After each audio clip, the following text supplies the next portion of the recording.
Silas, how goes it? Not bad. How's you? Can't complain. Nobody will listen. You know how it is. So our our last discussion, we were talking about postmodernism and the angle it might have had with regard to psychological warfare. In that you're creating a false reality where people are trying to assess the world around them, and they're constantly being fed with disinformation, false information, misleading information. And one of the what I wanted to kind of mention to you is this kind of concept of political energy, grassroots energy, right? So in any given society, there is political movement, and that sweeps through the populace like wildfire, which catches, and it might grow to an inferno, or it might burn out. But it's a natural force within society. Various political leanings and trends, beliefs, leaders emerge. Uh, Conflict happens between one group and another, as it were. But much of it traditionally was natural, i.e., it wasn't manufactured. So as we looked around into the political landscape around us, good, bad, or indifferent, we could kind of hopefully say that, well, at least it's natural. It's coming because this person, this group of people believe this, and this opposing group of people have a different set of beliefs. And ergo, the two of them are in conflict, and that conflict will eventually normalize, or it will deteriorate into perhaps warfare, and or they may compromise. But like it seems, Silas, in the world we're in right now, that we seem to have a lot of organizations, sort of belief systems, and perhaps individuals of all various different types and trends that are representing, as Alan Partridge would have said, a political hot potato.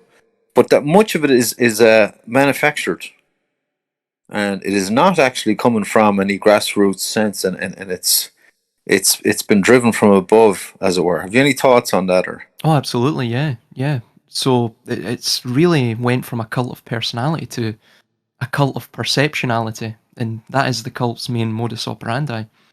I think post-dating at least the sort of German peasant wars and the religious wars throughout Europe, where we saw, this sort of Hegelian dialectic, or just in itself, this balkanization, this dialectical type of warfare, where to defeat the enemy, one divides up the enemy into sort of internalized factions.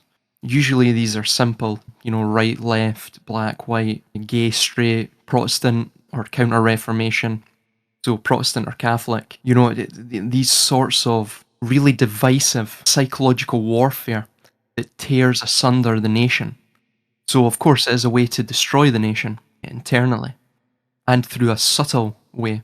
But primarily, it's also to bring in from the said, the subsequent violence from that between these two camps. It is to bring in new social norms as another fantastic benefit of this tactic. But we even see it within the contemporary world as well. For example, COINTELPRO and Operation Chaos from the late 60s to the early 70s.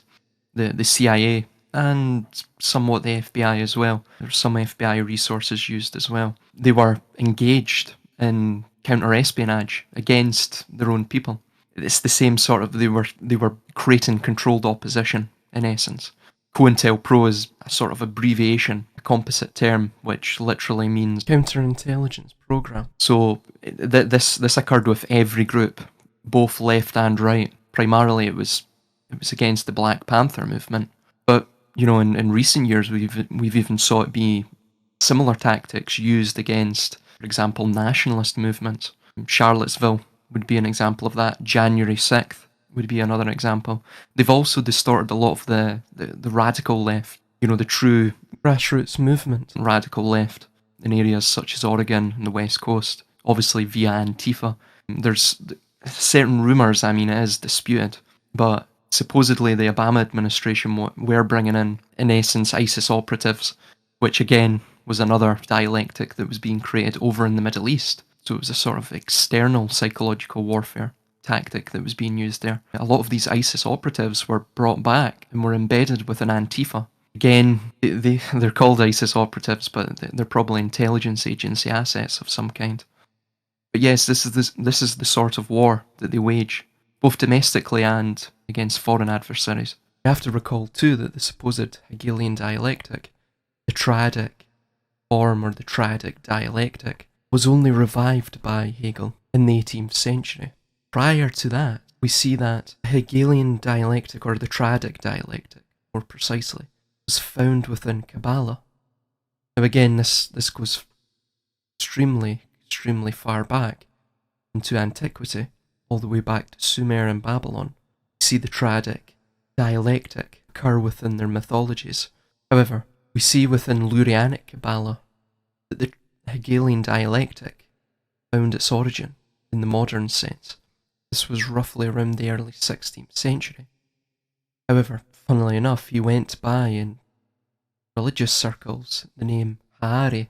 This is extremely close to the name Harari. Thus, Yuval Noah Harari, the quasi-intellectual scholar that discusses transhumanism, dataism, and inorganic intelligence, in essence reaching that Adam Kadmon state, which is a part of Tikkun, the Tikkun Olam, the world of rectification, as we've spoke of. Ari literally means the lion, so obviously the Lion of Judah. However, he stated that all matter, and by extension, thought and spirit, was created via a triadic structure. This was, as he stated, the Simsum, or the contraction. That would be similar to the thesis or problem. Then came the Shivrat HaKalim. Again, this is very much linked to the etiology, or the beginning of the cosmos within the ideas of Kabbalah. And then comes the Shivrat HaKalim, or the antithesis, the breaking of the vessels, or the reaction. And then comes the synthesis, which he stated was Tikkun, which is similar to the Kabbalistic term Tikkun Olam, or the world of rectification, the world that is repaired, rectified, similar to the Soviet concept of normalization. Everything we see now is thus to bring in that world of normalization, that world of tikkun, that world of rectification. And that is the synthesis, or the solution, problem, reaction, solution, formula. So yes, it is all Kabbalistic. So right off the bat, it's incredibly complex. I mean, this is, in order for one to kind of find out what's real here, it requires a huge leap of analysis, and it's almost subjective, right? Depending on which side of the war you're on, as to what is real and what is not. It's almost as if the whole thing's up for grabs in a sense. Yeah, it does take a great deal of interpretation. We can't say this for certain. I mean, this is merely my interpretation based on everything we see within society and some tidbits here and there of information. But obviously, they're never going to. The mainstay sort of defense of a psychological operation is that it is concealed, it's hidden, it's obfuscated from the view of the target. People don't really realize, and this is the sort of advantage of using this type of tactic. Once you create these camps, and you set out the sort of rigid dogma via the controlled opposition leaders of these said camps, once you set out this rigid dogma, this doctrine, if anyone deviates from that, so if I was to go to, I don't know, a Trump supporter and say, listen, Trump is essentially the Trump campaign is a replay of the Soviet Union's Operation Trust. If I was to say that to them, you would have the ideological barriers go up right away, because I've said something heretical to their beliefs, to the ideological dogma of that created artificial group. Likewise, if I was to say the same about Antifa or any of their leaders, discussing that Antifa is, in essence, a controlled opposition group and was created as such within the US, or the US branch was, that is, I'd be met with the same sort of ideological resistance. And this is the problem. And these ideologies are self-regulating. Thus, that is the problem, is the main central problem of this. And it's extremely difficult to persuade, or again, to bring to reason an individual that is infected with an ideology, especially a simplistic dialectical ideology based on two rigid camps, because it will always, and this is a sort of trope of human behaviour, humans will always seek to moralise politics, military endeavours, even economics, that if you oppose their ideas, it is easier for a human, because we're always looking for explanations, it's easier for a human to explain away your difference, explain away a difference in ideology, or a difference in ideas rather, based around morality, that they are good and, well, you are evil, that is why you differ from them. It is easier for a human to do that than to say, of an open mind, reason, be neutral upon a position, endeavour to seek out the pros and cons of each position, ironically, dialectical reasoning, and then from that come to a well-rounded position, probably taking points from both camps, and thus synthesising it into a larger idea or concept that probably is closer to the truth, because it is the middle ground. However, humans tend to take the path of least resistance. It's easier to engage in using a straw man argument and to literally boil down the debate to good versus bad. Again, psychological controllers know this. This is why they create simplistic dialectical divides and political and ideological camps, and to pit them against one another. This is the easiest way to sow internal division within a nation, a target nation, and to thus weaken and destroy it over a gradual, long-term period. And these types of tactics are protracted, meaning they go on for generations. We're already seeing it. This type of tactic, directly, has been in use in America, at least, since the sexual revolution, so the early 1960s. This is the type of time frame that we're talking about here. And this is how long it takes to weaken the nation. Even the word ideology, I mean, it is a euphemism. These are cults that the intelligence agencies are creating. They're weaponized cults, and they're used against the other side. It's really to embroil society into a distraction, a war of distraction, if you will, where they dehumanize the other. And in a way, it does furnish the chaos to facilitate, again, the changing of social norms, a sort of radical reformation of society. Well, like, if we're being played all the time with this kind of stuff, are we better off to not have an opinion? Because it seems to me like the dialectic elicits an emotional response, for or against any given topic or political agenda or whatever it may be. So, in a sense, is the modern person better off not to have an opinion and better off not to react and to see it for what it is and to just gingerly take a step back and quietly slide out the back door on with regard to some of these topics? Because it seems to me that if you have an opinion, you're sort of owned, you're psychologically owned in some way, and that your next step has been predicted and you've been funneled along in some predetermined route. And so you're kind of better off in a way not to have an opinion with a lot of modern stuff, a lot of modern, how do you say it, the political agendas and rights-based movements and political, like, if they are controlled. You make a fantastic point. I would say the reason the internet was created was to facilitate these types of ideological camps. I mean, people, again, this is the problem. It's easier to fool someone than to convince them they have been fooled. I mean, even myself, even you as well, all of us, we have been infected to some degree. Our perception has been altered, shifted in some way by what we viewed upon the internet. It's, it's a definite, even if we don't believe it. The internet really was set up to provide the illusion of resistance between any within any ideological camp. So Antifa uses it. They put out their various spin on things. The right wing use it. They put their various spin on things. And all of these other groups, these sort of sub-dialectics, if you will, Protestant and Catholic, Christian and Muslim, Jew and Muslim, whatever these dialectics that they create to divide people. And you see the debate.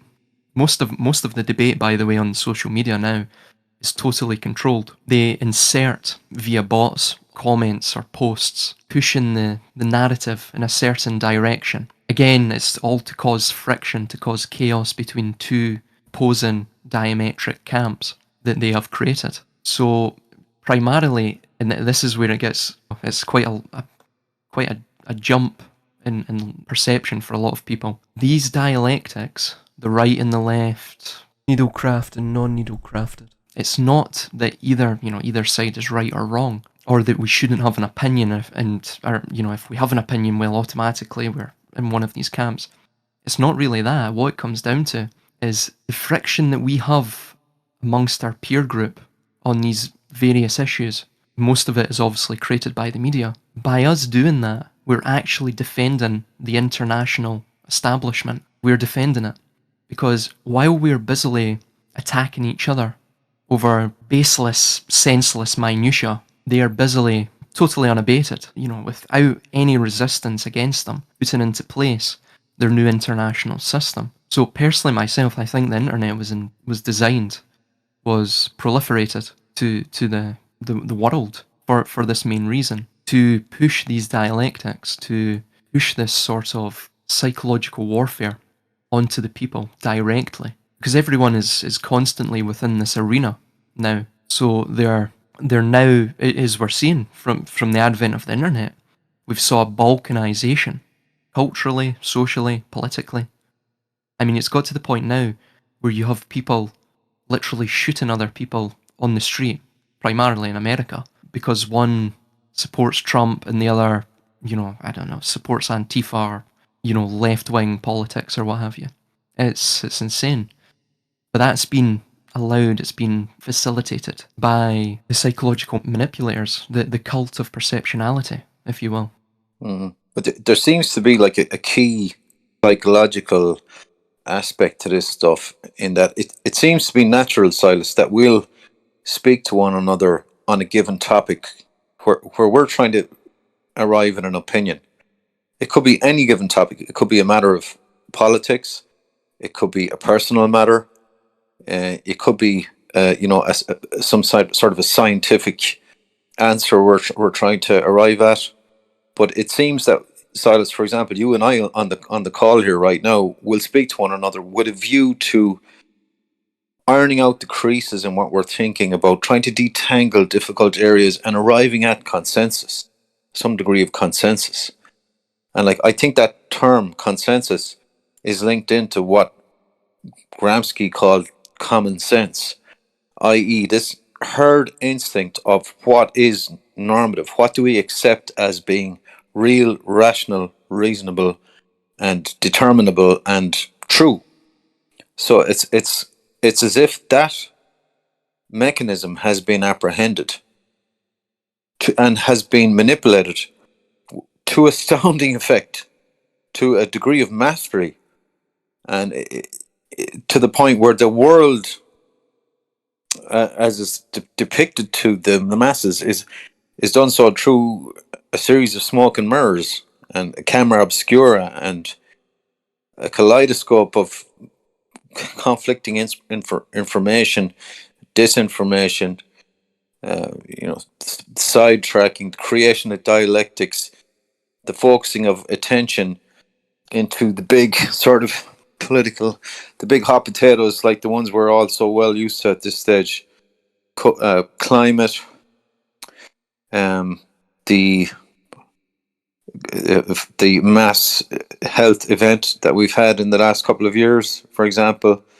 But it seems that I think it ties back a little bit to our conversation around the Kabbalah, that there's this sense of reality itself has been through the realm of the Samael aspect of the Cliffoth.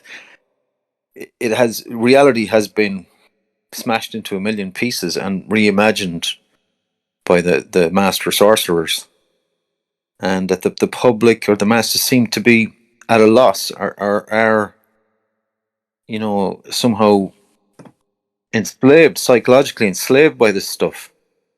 So I wonder, is there any way for the average Joe or Jill out there to kind of break free from this stuff, or are they somehow imprisoned by it, caught in the web, so to speak? I would say mentally one can break free of it merely by seeing it. Once you see it, it becomes largely childish. I mean, you see it for what it is. Once we rise above these dialectics, that is when true change will come. It won't come by supporting Trump or supporting Antifa or supporting, this camp or that camp that's being created for us, and we're all funneled into it. Because, again, these individuals are, in essence, rhetoricians. That's all they are. They're speaking platitudes that most people wish to hear. They're telling you what you want to hear to increase your disposition towards them. That's exactly it. And in turn, you will subscribe to whatever they're saying, and you will follow them as your leader. So we need to get beyond that. Funnily enough, this even goes into postmodernism. Mikhail Foucault, rather famous, he's pretty much the quintessential postmodernist thinker of the 20th century, I would say. But he discusses this idea of, again, heterotopia, where it's a sort of continuation of his ideas regarding biopower. I'll touch on biopower in a minute, but heterotopia is cultural or institutional, a systematic space in which it feels alien or feels othered to the individual viewing it. It's disturbing, it's insane, feels contradictory or incompatible. He stated this was potentially, and he only discusses it briefly, he states that this is potentially another example of biopower. So biopower is, in essence, and I think I touched upon it in our last discussion, in essence it's the practices and the methodology by which governments, religious institutions, social constructs and institutions, even markets and monetary institutions as well, any sort of hierarchical structure, it's how it maintains power amongst its subordinates. And it's how, not even physically controlling them, but controlling their very innate biology, their mental space, essentially. Foucault sees these differences in techniques as nothing more than behavioural control technologies, and modern biopower is nothing more than a series of webs and networks working its way around the societal body. So that's very similar to the metaphysical Lurianic way of viewing the Cliffoth, which would be, the shells or husks that surround holiness, or the sacred inner sanctum. It's similar in vein, that these dialectics are that series of webs and networks that are created, mutually complementary yet paradoxical forces of nature. That is that which creates a shell or a husk around the inner societal body, the establishment, the control structure. He continues on. Genocide is indeed the dream of modern power. This is not because of the recent return to the ancient right to kill.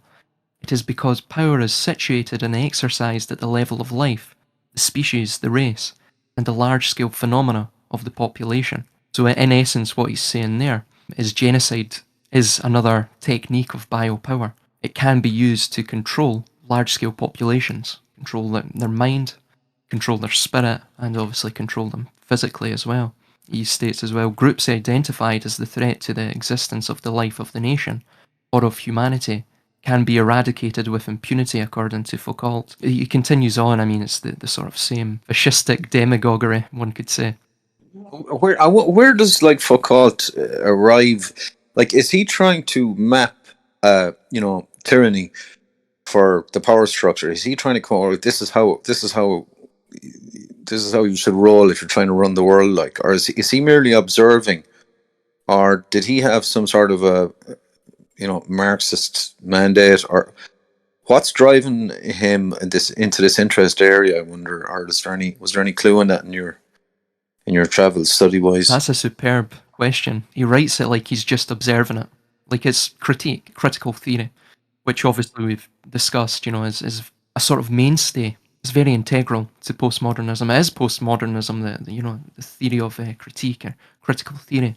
But I mean, honestly, the way he writes sometimes it's almost how you think of a fascist demagogue or a communist dictator or what have you. Sitting around thinking, how will I rule the world? It's almost like that. It's very similar to Plato's The Republic, where he discusses the Callipolis, in essence, the aristocratic regime that he wishes to create. And they're sitting there and they're pontificating about, how will the world look? How can we keep the peasants in line? It's very similar, I would say, in his writing style. But again, I'm not reading the original French.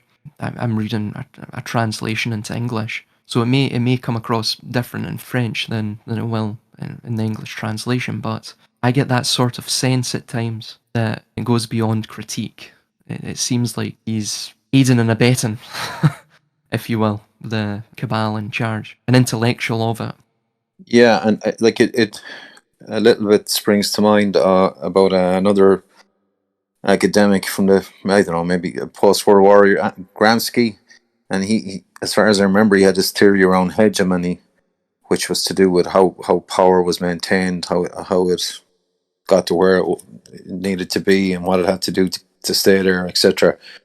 So, like, there's like a whole slew of academics out there and intellectuals who are just completely obsessed with figuring out how to rule the world and how to subjugate the masses and how to. It seems, but I'm guessing a lot of them arrived out of the Marxist camp originally. That there was like the Frankfurt School, for example. Marx had predicted the collapse of society when the sort of inequality, the class structure became apparent after mass capitalism. It was going to be a big, massive revolution, and communism would, take hold or whatever. But that didn't happen. So I think we spoke about this in the last conversation. But like the Frankfurt School then was set out to try and discover why didn't it happen. And this is where it gets a little bit confusing, because one of the reasons that they apparently, we get the gentleman's name, was that this is Marcuse, right? And these people, Felix Weil, Erich Fromm, Herbert Marcuse, Horkheimer, all these dudes, Benjamin, Theodor Adorno. There's a whole bunch of them well-known academics.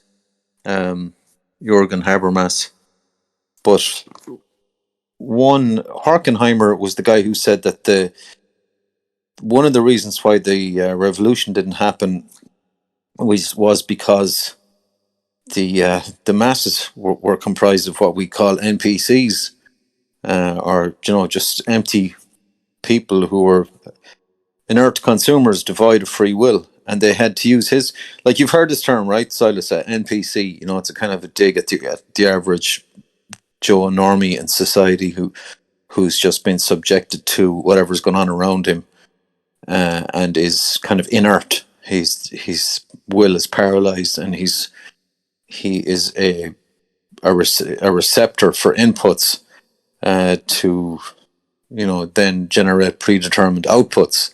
So he's almost become like completely devoid of any persona. But Horkheimer had a term for this. He called it standardization. So that's the posh term for NPC. So next time you hear someone say, "Oh, it's the NPCs," you say, "No, well, that's standardization." That's the correct term from the Frankfurt School. But it seems that Horkheimer initially was looking at society and was critical. He was critical of standardization, and quote unquote, they insist on the ideology which enslaves them. And he blamed the culture industry, what he termed the culture industry, i.e., mass culture, media. What you might at the start of the conversation.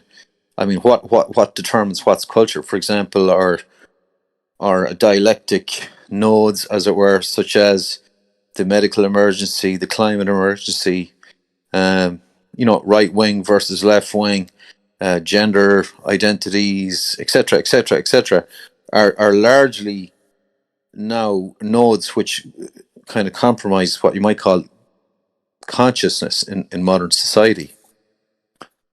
But the point I want to make is that Horkheimer seems to look at these things and he's frustrated. He's going, "Why is my communist revolution not happened?" And it's because, and he says, "Well, it's the NPCs are watching too much TV."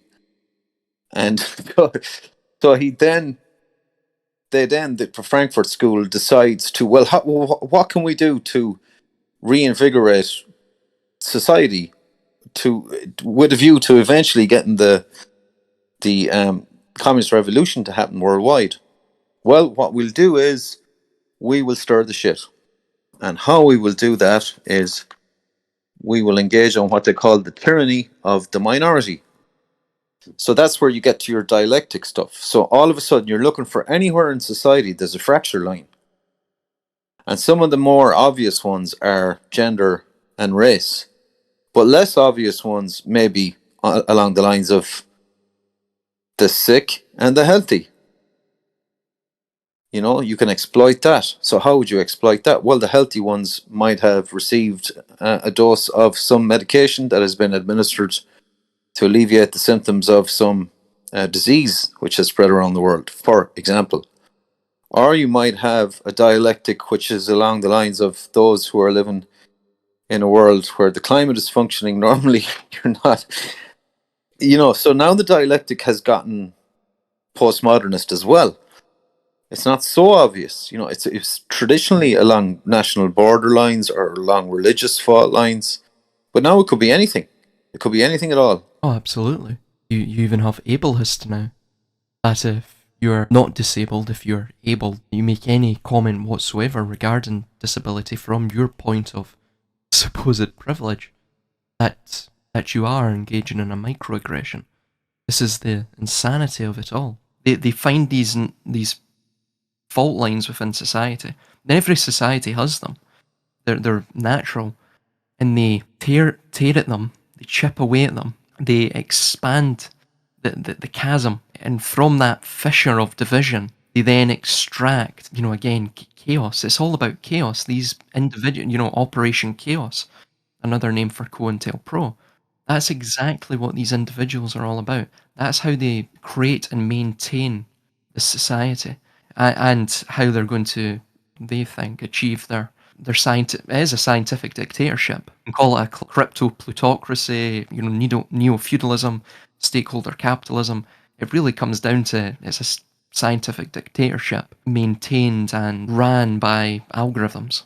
That's essentially that's what they want. I think this goes way, way, way back. I don't know if we can touch on it very briefly here, but I keep seeing, even from the early Renaissance humanists, specifically from the camp of Cosimo de' Medici. So this is around about the 1460s or so, and this is post-dating a lot of the occult and ancient writings that were beginning to trickle back into Europe, the Hermetic works, a lot of these various occult writings. So the humanist movement began to develop there. There was many late Byzantine scholars that fled Constantinople at that point in time. Obviously it was extremely close to the eventual sack of Constantinople and annexation by the Turks in 1454. But we have this individual called Gemistos Lethon. Now, a very interesting fellow indeed, but he created a book called The Book of Laws, which is obviously quite similar to Aleister Crowley's The Book of the Law. But he discusses this, I'm just going to get the quote. It's very interesting indeed, because it links quite inclusively with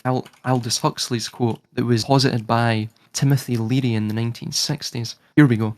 So this is from George of Trebizond's account that was detailed within his work Comparatio Platonis et Aristotelis, volume 63. So he states regarding Gemistos Platon, this late Byzantine scholar that fled to essentially Tuscany under the protection of Cosimo de' Medici, he stated, quote, "I myself heard him at Florence," this is George of Trebizond saying, "ascertain that in a few more years the whole world would accept one and the same religion with one mind and one intelligence and one teaching or dogma. And when I asked him, would it be Christ or Muhammad's, he said, neither, but it will not differ much from paganism." So he continues on that he was shocked by this and he called him a poisonous viper and he feared him. "I heard too from a number of Greeks who escaped here from the Peloponnese that he openly said before he died, Gemistos that is, that not many years after his death, Muhammad and Christ would collapse and the true truth would shine through every region of the globe," unquote. So I thought that very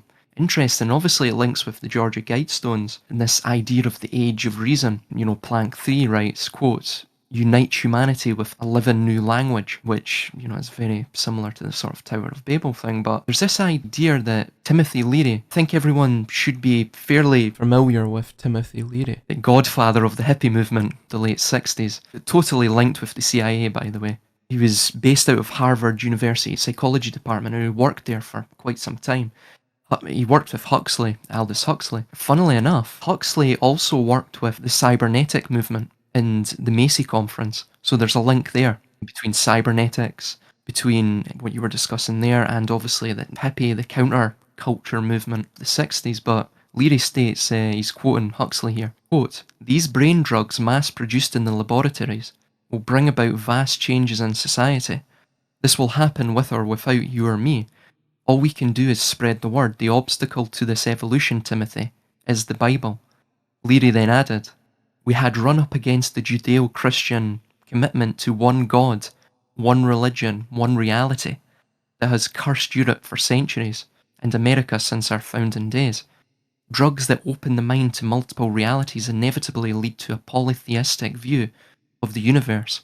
We sensed at the time for a new humanist religion," so again, this humanist idea again, "based on intelligence, good-natured pluralism, and scientific paganism had arrived," unquote. So I found it very strange because I was writing a section of my book today and I just found that very strange. Again, it seems like this is what they're going for. Even from the MK Ultra experimentations within, primarily beginning after World War II, you begin to see, and also the counterculture movement. I mean, even the LSD that was being given out at Altamont Free Concert, 1969, about 300,000 people. But yeah, the CIA were there. They were giving out free LSD. And there with clipboards in hand and taking photographs of what it was doing to people as well, and recording what it was doing to people. So it really is based around how to control people's minds. I think we're entering the new frontier of that. I mean, you're even seeing it with Harari and what he's stating.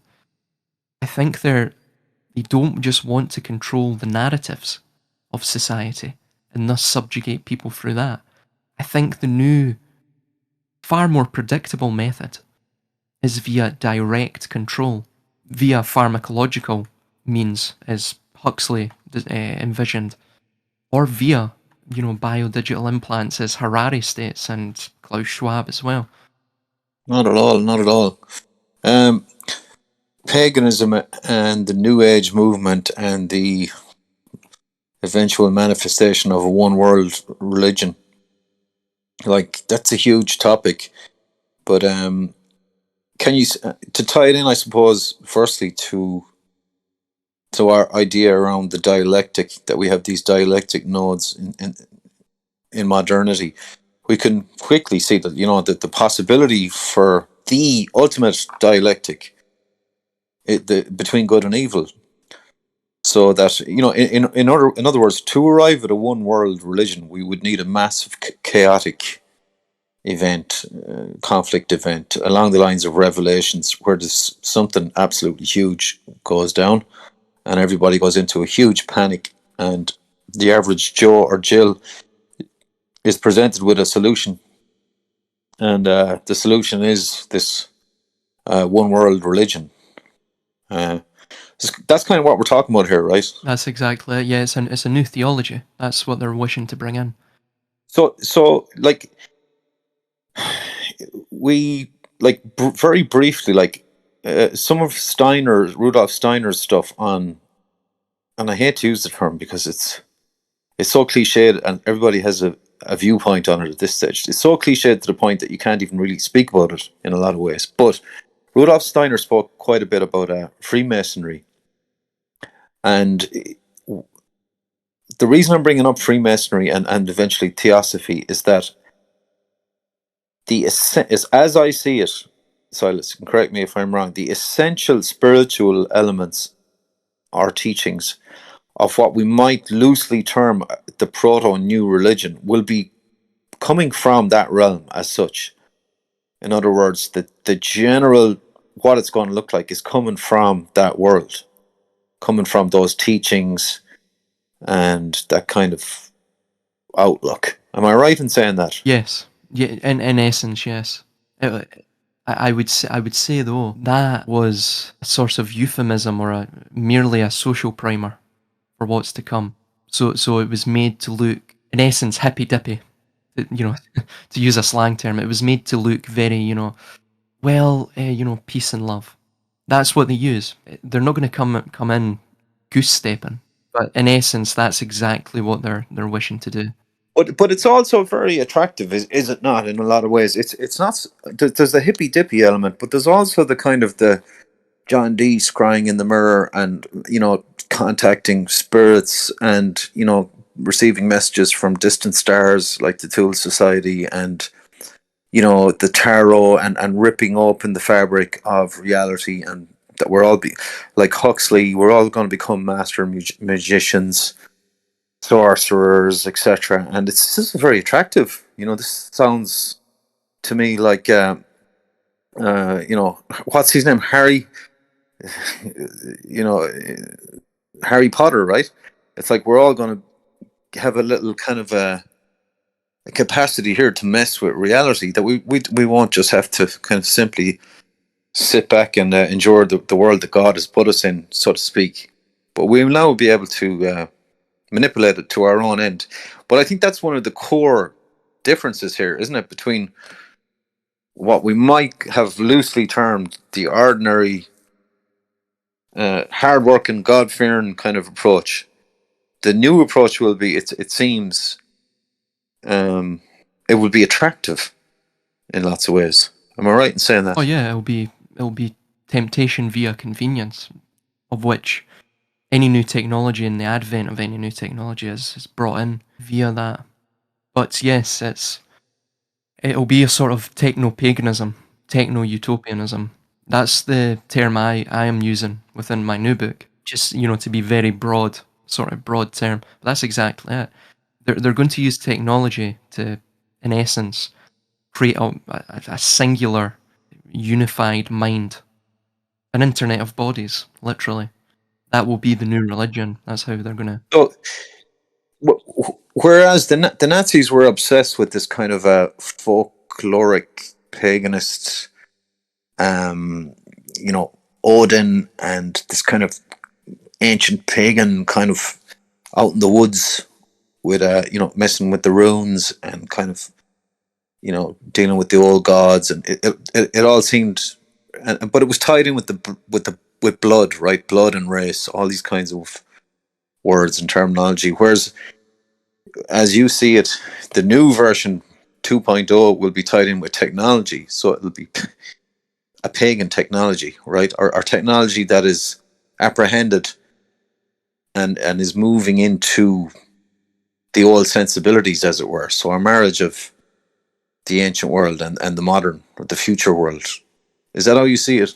Yes. I think they're going to do away with this idea of a singular, unitary God. In essence, it will be much akin to sort of the Olympians.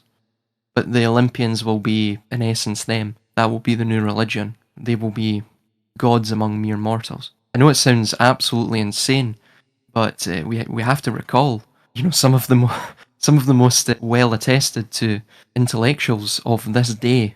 Yuval Noah Harari, he constantly touted as some sort of a visionary in the World Economic Forum. The rich and powerful are singing his praises. He states that the rich, the super, super wealthy, basically the rulers of this system, the ones with the levers, they control the lever of credit, provide us the privilege of having an economy and a society, according to them. They wish to enact this sort of new system. They become the Olympians, if you will. But is it not like a rehash of the empire psychology of old, in that we being the imperialists, brought civilization to the unruly natives. We brought them God, and we brought them the roads and the bureaucracy and the forms they had to fill in, and the normalcy of leading a good suburban life. But is there not is it not that whoever ends up doing that, whoever ends up running the show, automatically seems to head into this hubris and decay and kind of almost psychological mania, that it seems to be that it doesn't exist without it. Oh yeah, then you'll never find a Cincinnatus. I mean, it just doesn't exist. The story of Cincinnatus, of which he was a farmer, or this is the mythology. He was a farmer. He was given a dictatorship of Rome, total unwavering authority to vanquish the enemies of Rome. And after the war was concluded, and obviously it ended in a Roman victory, the army told him to, in essence, stay on as imperator, but he relinquished power and went back to ways of humility. But you will never find that in this society. No, you're absolutely correct. They decay. It becomes very egoic. They become slaves to their ego, to their hubris. It is that this is the Tower of Babel story. I mean, it's absolutely insane to think. But when we speak about these in this area, I feel like we're like, for each individual or think tank that we speak about, or government agency that we might speak about, or religion, or any subject kind of area that we have to. I feel like I have to take a step back and be like the sentry at the gate, and I have to say, halt, friend or foe. So, for example, like with an organization like the CIA in America, so ostensibly you're speaking about the Secret Service, right? So, any decent nation state in the modern world will have a Secret Service, and they'll be tasked with, one might naively think, defending the interests of the nation state and the people in it. So, like, from what you're saying there, in the 60s, etc., the CIA were actively involved in spying on their own people. Potentially, you could say at war with their own people. Is that an exaggeration to say that, or? Oh no, they are. That's the whole point of any standing army. Any standing army is to be used against the domestic population first, because they are the main enemy.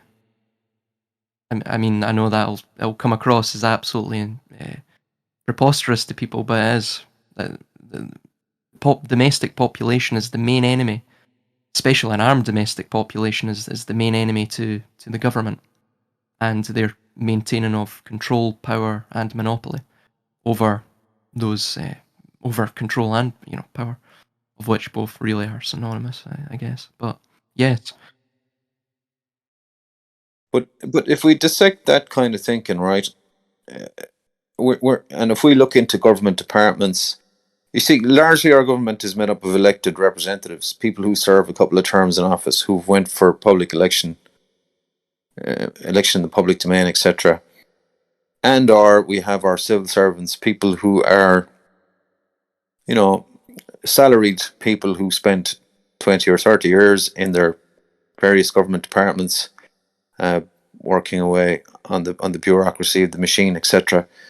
So where is this brain that would set the dogs on its own people? Like, where is this mind located?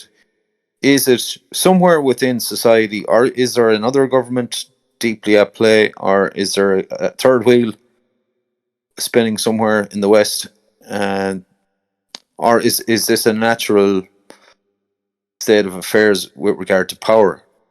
Am I naive to think that this has never been the case, or is the well-informed person aware that this has always been the case, in that there's always been government agencies who have kept a very close eye, like a watchdog, on its own population? Primarily, government is created for and by special interests, primarily moneyed interests, the merchant classes. They are especially in a republic. This is the sort of irony of it. Especially within a republic, you will find the merchant class are right there. They create the government, they control the government, they are the government. Obviously, within a democracy, that plutocracy becomes a sort of crypto plutocracy, a hidden rule by the wealthy. You know, the captains of finance, of industry, and what have you. They put in power, and believe me, they do. I have absolutely no faith in any of these elections. I think they are selections. They're not elections, but they're all put in power by special interest groups for the special interests of these special interest groups. I would say as well, in terms of how it's set up, the bureaucracy has most of the power, most of the control. They do most of the thinking, and most of they turn the motions of the machine in terms of heading towards the destination of the agenda of the said special interest groups. The elected officials that we see, so that being the ones within the legislative bodies, the judiciary, be it a bicameral or a tricameral system, and especially the executive, they are all bought and paid for. They are merely salesmen. It's a sort of zoo of rhetoricians. That's what these chambers are. They're monkeys that wear suits and ties and are there to sell you what the bureaucracy is doing. The bureaucracy is only doing what they've been told to do by primarily their leadership. The leadership is then funded, bribed, backed, supported, some sort of potentially not a legal way, but one could say an immoral way, by these special interest groups. That's how it works. It's the entire system as a whole functions as a holarchy. That's exactly how it works within all of these various groups and governments. Obviously, when you get to the top, it becomes far more mechanistic or standard in its hierarchical structure. And at the top, you will have a collection of families, because that's the way our society's set up. Nepotism rules and hereditary dynasties, specifically within positions of office, are absolutely rampant. The wheels or the machine of politics is merely greased by the oil of currency. Whoever controls the currency controls the legislative bodies and also the bureaucracy. They control the entire society, honestly, because they control the means of exchange and logistical distribution of food, water, infrastructure, civic buildings, private enterprise. I mean, nothing really happens. We don't have an economy without their blessing or curse. Their privilege that they've, most graciously bestowed upon us of credit of this fiat currency. Obviously, they wish to reinforce that, buttress that, and in turn buttress their position via the new CBDC system they wish to bring in. Well, are you telling me that my political hero might be actually a paid shill? For example, if I think that Mr. Trump might have been, a maverick who was going to upset the entire political system in America and, drain the swamp, get rid of all the bad guys and stand up for the likes of me, little guy. So are you telling me that he was just a one-man marketing campaign, a shill? Is that your opinion? Oh, absolutely, yeah. Well, look at Trump. He was bankrupt 8 times. Next, you'll be telling me there's no Santa Claus now. No. Yeah, well, Trump as well. I mean, he was bankrupt. I think it was 8 times, and then he still went on to get huge loans. Well, like in order for a guy like that to have arrived at where he arrived, if your theory is correct, he must have had some fairly interesting connections along the way.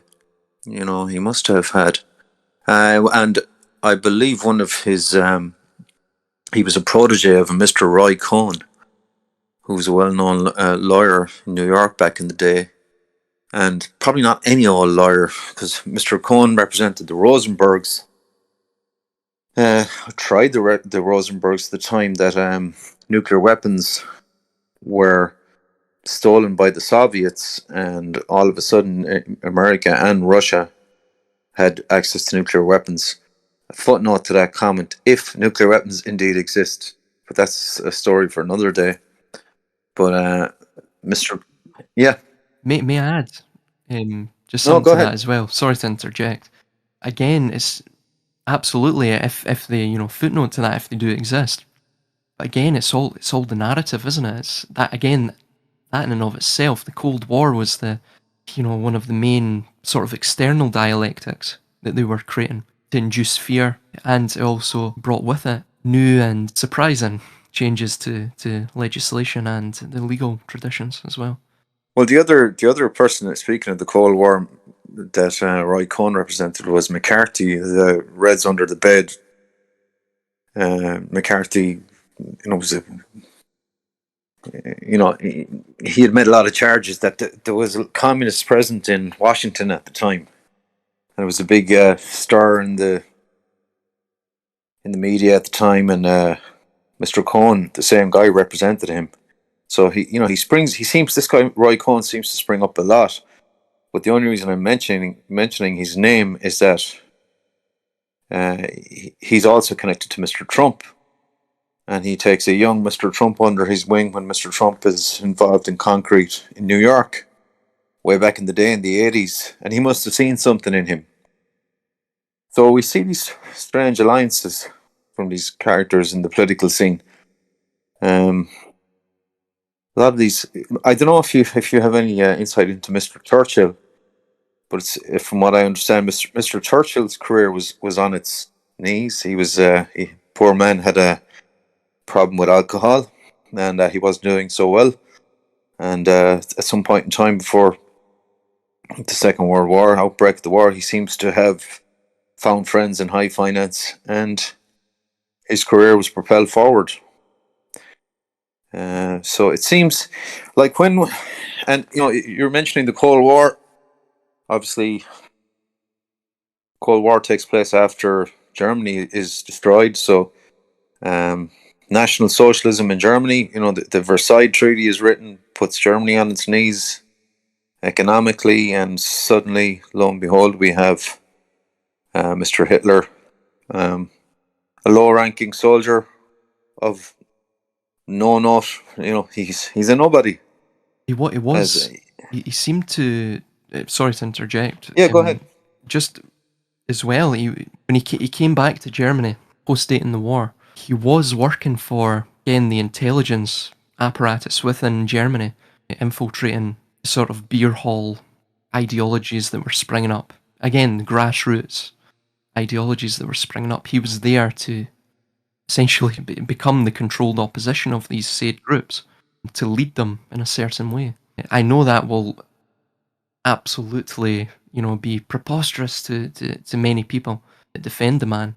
But let's be clear, after that Munich putsch of 1923, he should have been shot for treason. They did the same thing with the communists, not too long prior to the Munich putsch. So they'd shot communists for treason, summarily, pretty much. No, he was sent to Landau prison, basically under house arrest, and he could continue writing his material. How do you explain that? How does anyone explain that? And then they state, well, he died at the end of the war, and all of this and all of that. There's another one. He had a singular chance to destroy all of the British and French forces at Dunkirk, and he didn't do it. Even after all of his generals told him, listen, let us just go in and just wipe them all out. It will basically put them out of the war. He said no, because the war was meant to drag on. It was meant to get to the destination that it was meant to get to. Just like this Russo-Ukraine war. It's meant to be prolonged, protracted, to thus justify changes, the mass, irrevocable changes within society and throughout the world. It was all for social change. He was probably an agent of some kind. Did he die? We didn't find a body. Supposedly the body was burnt prior to the Allies getting there. But we have the greatest in brackets, worst conflict mankind has ever seen, where the greatest arch enemies, uh, the Free West and the Hulk of communist USSR, meet face to face in Berlin. Two hulking armies, nose to nose, chin to chin. And what did they do? Try to obliterate each other? No.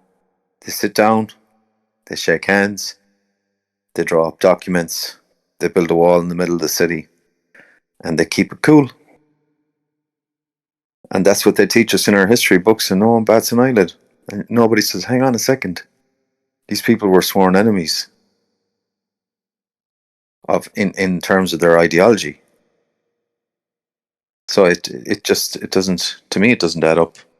But you're kind of insinuating there, to go back to Mr. Hitler and co., Mr. Bormann, Mr. Hess. These people are some very shady characters, like. And again, like, I think it's worth outlining. Mr. Hitler is a man who is a foot soldier, a corporal in the First World War, who has no career, no background. I mean, his family were school teachers. He's a nobody. He's a failed art student. This guy is a non-entity, and he goes on to lead an army to try and take over Europe, and then Russia. And this, we're taught this in school, and no one, like, I mean, do people turn around and say, hang on a second, the story is a little bit fishy? It just seems odd, you know what I mean? It seems a little bit odd, and I hope you don't mind me saying, but there's something funny about this. It just doesn't seem to add up. Who is this guy? Where has he come from? Who has financed these armies?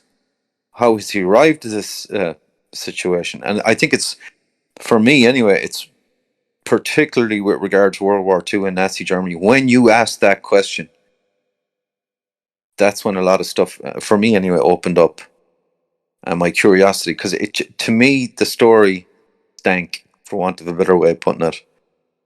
You know, if I was a policeman investigating a crime, I would say something stank. Something's rotten here. Someone's not telling the truth or whatever. So and then you get into a whole lot of what happened, and you start to see the whole historical situation as a series of chess moves from within and without. Within being Hitler himself and National Socialism in Germany, you get the sense that it was part puppet organization and partly relying on the fervor of mass emotional response that was in turn prodded by difficult economic circumstances and the tragedies of war, and a society that had been kicked into a corner. And so the whole thing starts to seem like a case of bullying on a global scale, and the inflicting of trauma, not just bullying, but like downright psychotic, anti-human hate. And if you start to look at history in this way, it is quite dark, I think, because you may begin to realize that in some respects you might be better off to believe the story as it's told, because the reality may be quite darker. And we have this kind of concept that this idea that Europe at the time was in the grip of the globalists, as it were, of international money, or the cabal, if you want to use that terminology. But that there were still elements within Europe who were part of the old ways of thinking, i.e., the old familial kind of structures. And one of the well-known events that happened just prior to the outbreak of World War II was when Rudolf Hess took a plane to Scotland and crash landed a BF 110, I believe, in Scotland. And he went up there on a one-man mission to try and speak to members of the royalty who he believed were still anti-war and who had not been co-opted by the cabal, by international money, and who he believed were still, and I believe that what he wanted to offer was that Germany would be allowed to take her territories to a reasonable degree, establish herself in Europe, and that would be that, and that Germany wanted no war with Britain. However, that deal didn't work out. Churchill was in the hands of the internationalists, and they firmly did want a war with Germany. And as they say, the rest is history. Now, what I've just told you is very controversial, and by a lot of kind of conservative historians will staunchly disagree with what I've said as being factual. But the facts are that Mr. Hess, who was the second in command in Germany at the time, did fly to Scotland to try to speak to somebody to try and offer peace. But the war machine was thirsty for blood, and they wanted to destroy Britain, and the war machine wanted to completely destroy Germany, it would seem, to take her out of the global kind of scenario forever. And they succeeded. They obliterated Germany, and not just National Socialism, but they used National Socialism as an excuse to extinguish the German spirit forever. And that was their perfect excuse. And they sowed the seed of that National Socialism themselves in Germany by writing the Versailles Treaty, which humiliated Germany and broke its economy and left her on her knees. So from within and without, the puppet strings were there, And at the same time, this international money moves into finance Mr. Trotsky, aka Mr. Bronstein, and co. into Russia. My current understanding on this is to get rid of the Tsar at the time and to insert communism into Russia, the new system. And that was to the tune of 60 million Russian lives. That's 60 million Russian people were murdered during that conflict. We don't hear a whole lot about that. We don't hear a whole lot about that. But Mr. Stalin, real name Jukasvili, Mr. Trotsky, real name Bronstein, and co. And they're my understanding is that they were agents of the International Brigade. They were agents of globalism as we now know it. And my understanding is Mr. Churchill was also an agent of globalism, and Mr. Hitler and co. were also. And my feeling on it, actually, Mr. Bormann, who was was certainly at the time rumored to be a spy.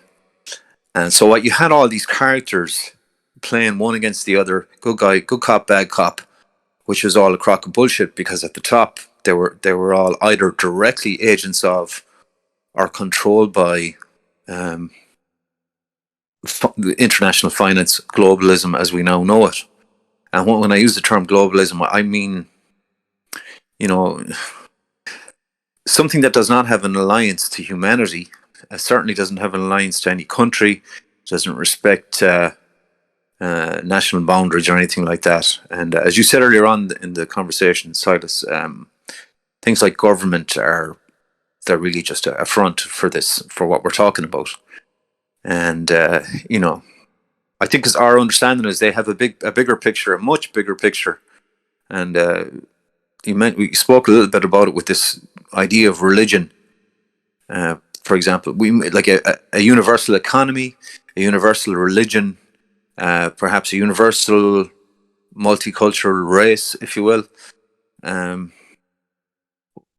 What do you think this religion might look like, or what would be their motive for bringing it in, or how would it differ from anything we now know and recognize, do you think? You mentioned this idea of paganist technology, marriage between those two things. I mean, could you talk a little bit more about that? Well, since I would say I think they've reworked their idea or their vision for this from the early days of the Renaissance humanists, round about the 1460s, 1470s. I think it's developed a lot more since then, as I mentioned, Themistocles Plathan's ideas surrounding this universal paganism, if you will. This, one mind, one intelligence. I honestly, I think they had the idea of linking minds. I think the religion will be based on, there will be no, set, standard, structured, liturgical hierarchy, if you will. There won't be any structures of worship. A deified force or metaphysical creator. The worship itself will be the state, much like Orwell's 1984. The thing you shall venerate, worship, revere, the thing that will embody the state, the churches, the deities, if you will, the personifications of the state shall be, as Harari states, these new homo deus, these godmen, these new Olympians. I think that's where this paganism comes into. This is this new theology. This is what this is. And then from there, they shall recreate everything because, well, they shall have total predictable control over mankind, or so they think. So where does the Olympian thing come in? Is that the leaders of said states will it's going to be like King Louis? They're going to kind of remodel themselves as a god figure. So Oh no, they're gonna become digitally enhanced. Honestly, that's what they seem to be stating within their works. Harari states it, like Schwab states it. well, is this not kind of vaguely reminiscent of this SS Aryan Godman type deal, where Absolutely, yeah. Himmler discussed it as well. They obviously had the Thule Society, the Thulians. They had this idea of, again, the Aryan master race. The Übermensch as well was something that they seemed to, they distorted largely, but it was something that derived from Nietzsche's ideas regarding that. Again, that's as old as time itself, this idea of the overman concept, where both physically and spiritually, where man is in an ascended state. What they wish to do, though, is use that state for what all empires want, which is eternal preeminence, 1,000-year Reich, if you will, power to perpetuity. That's exactly what they wish. There was a mate of mine years ago when the film The Matrix came out, and the bit where it says, "Do you want the red pill or the blue pill?" And we used to call the guy John Drugs. John would say, "I'll take them both." I'll take them both. But it seems to me like that. On an ordinary human level, like if you're in the nightclub at 2:30 in the morning and someone turns around to you and said, "Silas, do you want to become a god?" Like on an almost ordinary level, you can kind of forgive the almost addict-like, impulsive, power-hungry response. You can kind of understand it. It's not to say it's right, but you can see how intoxicating that would be, if you know what I mean. But it seems that the cost is for us, but not for them. Oh yeah, definitely. Well, the cost for us is, well, potentially, it's a new world they're bringing in. There was a new quote from Harari.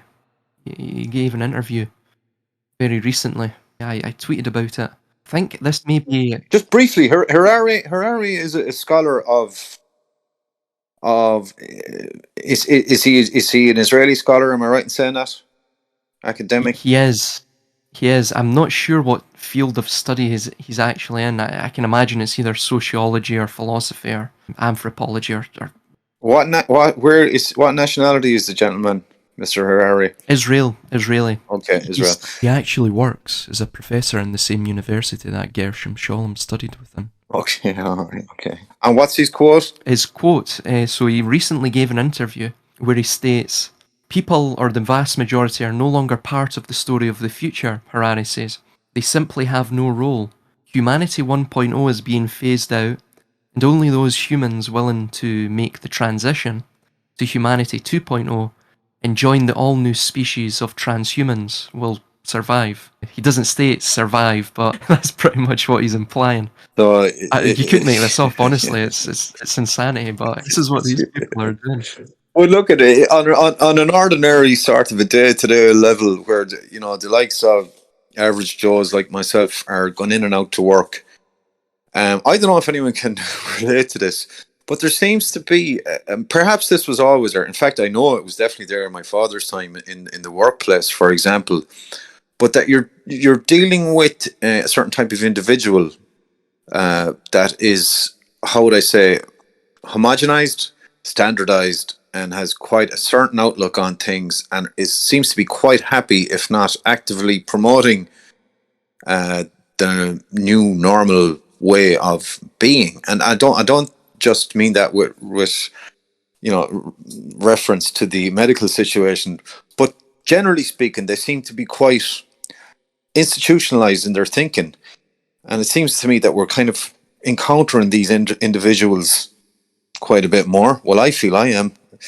And that, like, the point I'm trying to make is that if you're not in, you can't win. So says you, so what?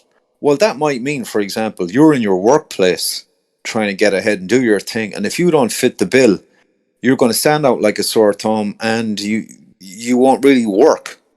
And or it might have ramifications for your personal life. If you're trying to find a significant other somewhere, if you don't tick the boxes as being successful in the new system, that you might be deemed a failure by a lot of people. So I mean, we've had this type of conversation before. What happens? What's in store for us? Those of us who are outside the bell curve, or who think we might be outside the bell curve. And it seems that Mr. Harari might be right, that the system itself will kind of devour us or cast us aside as useless non-entities who haven't acquiesced to humanity version 2.0 and the cultural standardization that comes with it. Because, Silas, it seems to me that standardization, unification, normalization, and the Borg-like evenness of the new humanity is a critical factor, that we all should be streamlined and sanitized and pasteurized, homogenized, and move. Is that correct? That seems to be a key point. Like, exactly what he's stating. People will no longer be part of the story of the future. Well, this sort of speaks to what we were discussing. This new theology, this new religion. How do you bring this in? This sort of reverence to the state, unwavering reverence to the state, and to the Olympians, the Homo Deus that will govern it. Well, the only way to do that, and for people to have no sort of input within the political or cultural or social identity, or destiny, rather, of the nation and the world, the only way to bring that in, to facilitate that, is via basically huskifying society, probably by biodigital means, sort of turning them into just automatons. When they discuss automation and the sort of full automation of society, they're not discussing that, we will no longer work and it will be a utopia and we'll be living on universal basic income and eating grapes and wondrous exotic fruit from the robot butlers. That's not going to happen. What they mean by full automation is that we will be automated. We will become the new automatons, as you're saying, this human 2.0. They will be the perfect standardized model, even more so than we have now. I mean, which is a rather steep stretch, I would say, but nonetheless, that seems to be what they're persevering towards. Well, it seems to me that if you took any cross section of human society, say we took 1,000 human beings and put them on a desert island and left them there for 1,000 years and came back to see how did they get on. Well, of that cross section, it would seem that quite possible that perhaps, say, 5 to 7% of them would be intellectually inclined. They'd be artistically inclined. They'd be capable of lateral thinking outside the box, and they would understand concepts like freedom and the poetic sensibility, artistic sensibility, just the ability to look at things in a certain way that's objective. However, the vast majority of people, perhaps up to 60 to 70%, are like the worker bees in the hive, the drones. They are no less human than anyone else, but they have a certain sensibility, a different sensibility, shall we say. And I think that's just a normal, natural occurrence, that there are different types of people, and there's nothing wrong with that in any way, shape, or form. But it seems to me that what has happened is the standardized, if you will, drone worker bee psychology has been apprehended and has been shifted along by, whereas traditionally it would be moved and guided perhaps by its own intellectual and or artistic cultural creators, who would be that little bit still part of the group but a little bit outside the bell curve of their own group, and who would be critical or looking at it objectively and trying to shift it along, and would be responsible for creating the trends and the movements within that group, and would eventually contribute to keeping the system as a whole healthy and alive and self-preserving, because it would question, you know, norms that have been accepted that weren't necessarily healthy for the group. Where, yeah, exactly. Whereas what seems to have happened now is that the innovator section of society has been dismantled and completely reimagined, and has been replaced with this fake psychological warfare, postmodernist. Been weaponized, hasn't it? Completely, yeah. But but it's like a whole clunk of us have been what's the medical term, amputated from the group. We've been surgically removed, and we're now useless. We are commenting here on some dusty corner of the internet, trying to make sense of the whole thing. We have been replaced, and Mr. Schwab has replaced us. Miss Thunberg has replaced us, and these are the new thinkers, the new guiders of right and wrong. And it just seems to be, well, I mean, Silas, if we stand back and be completely objective for a second, we have to say it is a masterful act of psychological warfare, is it not? Oh yeah, it's fantastic. But I mean, really, what once they achieved this capture of the means of credit, of literal infinite currency, and in essence the ability to rig the market, because they have quite a degree of sway over the market via the, in essence, infinite liquidity. They can afford themselves certain sort of cheats, if you will. They can engage in beguilement quite a bit easier with infinite resources at their disposal. But yes, it is quite masterful what they've done, what they've managed to do. But as the man said, Silas, you can fool some of the people some of the time. So they are playing quite a dangerous game. Oh yes. Oh, there's more and more people now, because well, this is the problem with what they're attempting to do. So what we're going through right now is the transitionary phase, and unfortunately, it's not the end of the transitionary phase. We're simply going through the beginnings of it. They are setting the ground. That's all they're doing right now, setting the ground for the next stages that will be far more radical and far more sudden in their scope of change, if you will, over not just society, but over the entirety of the system as a whole.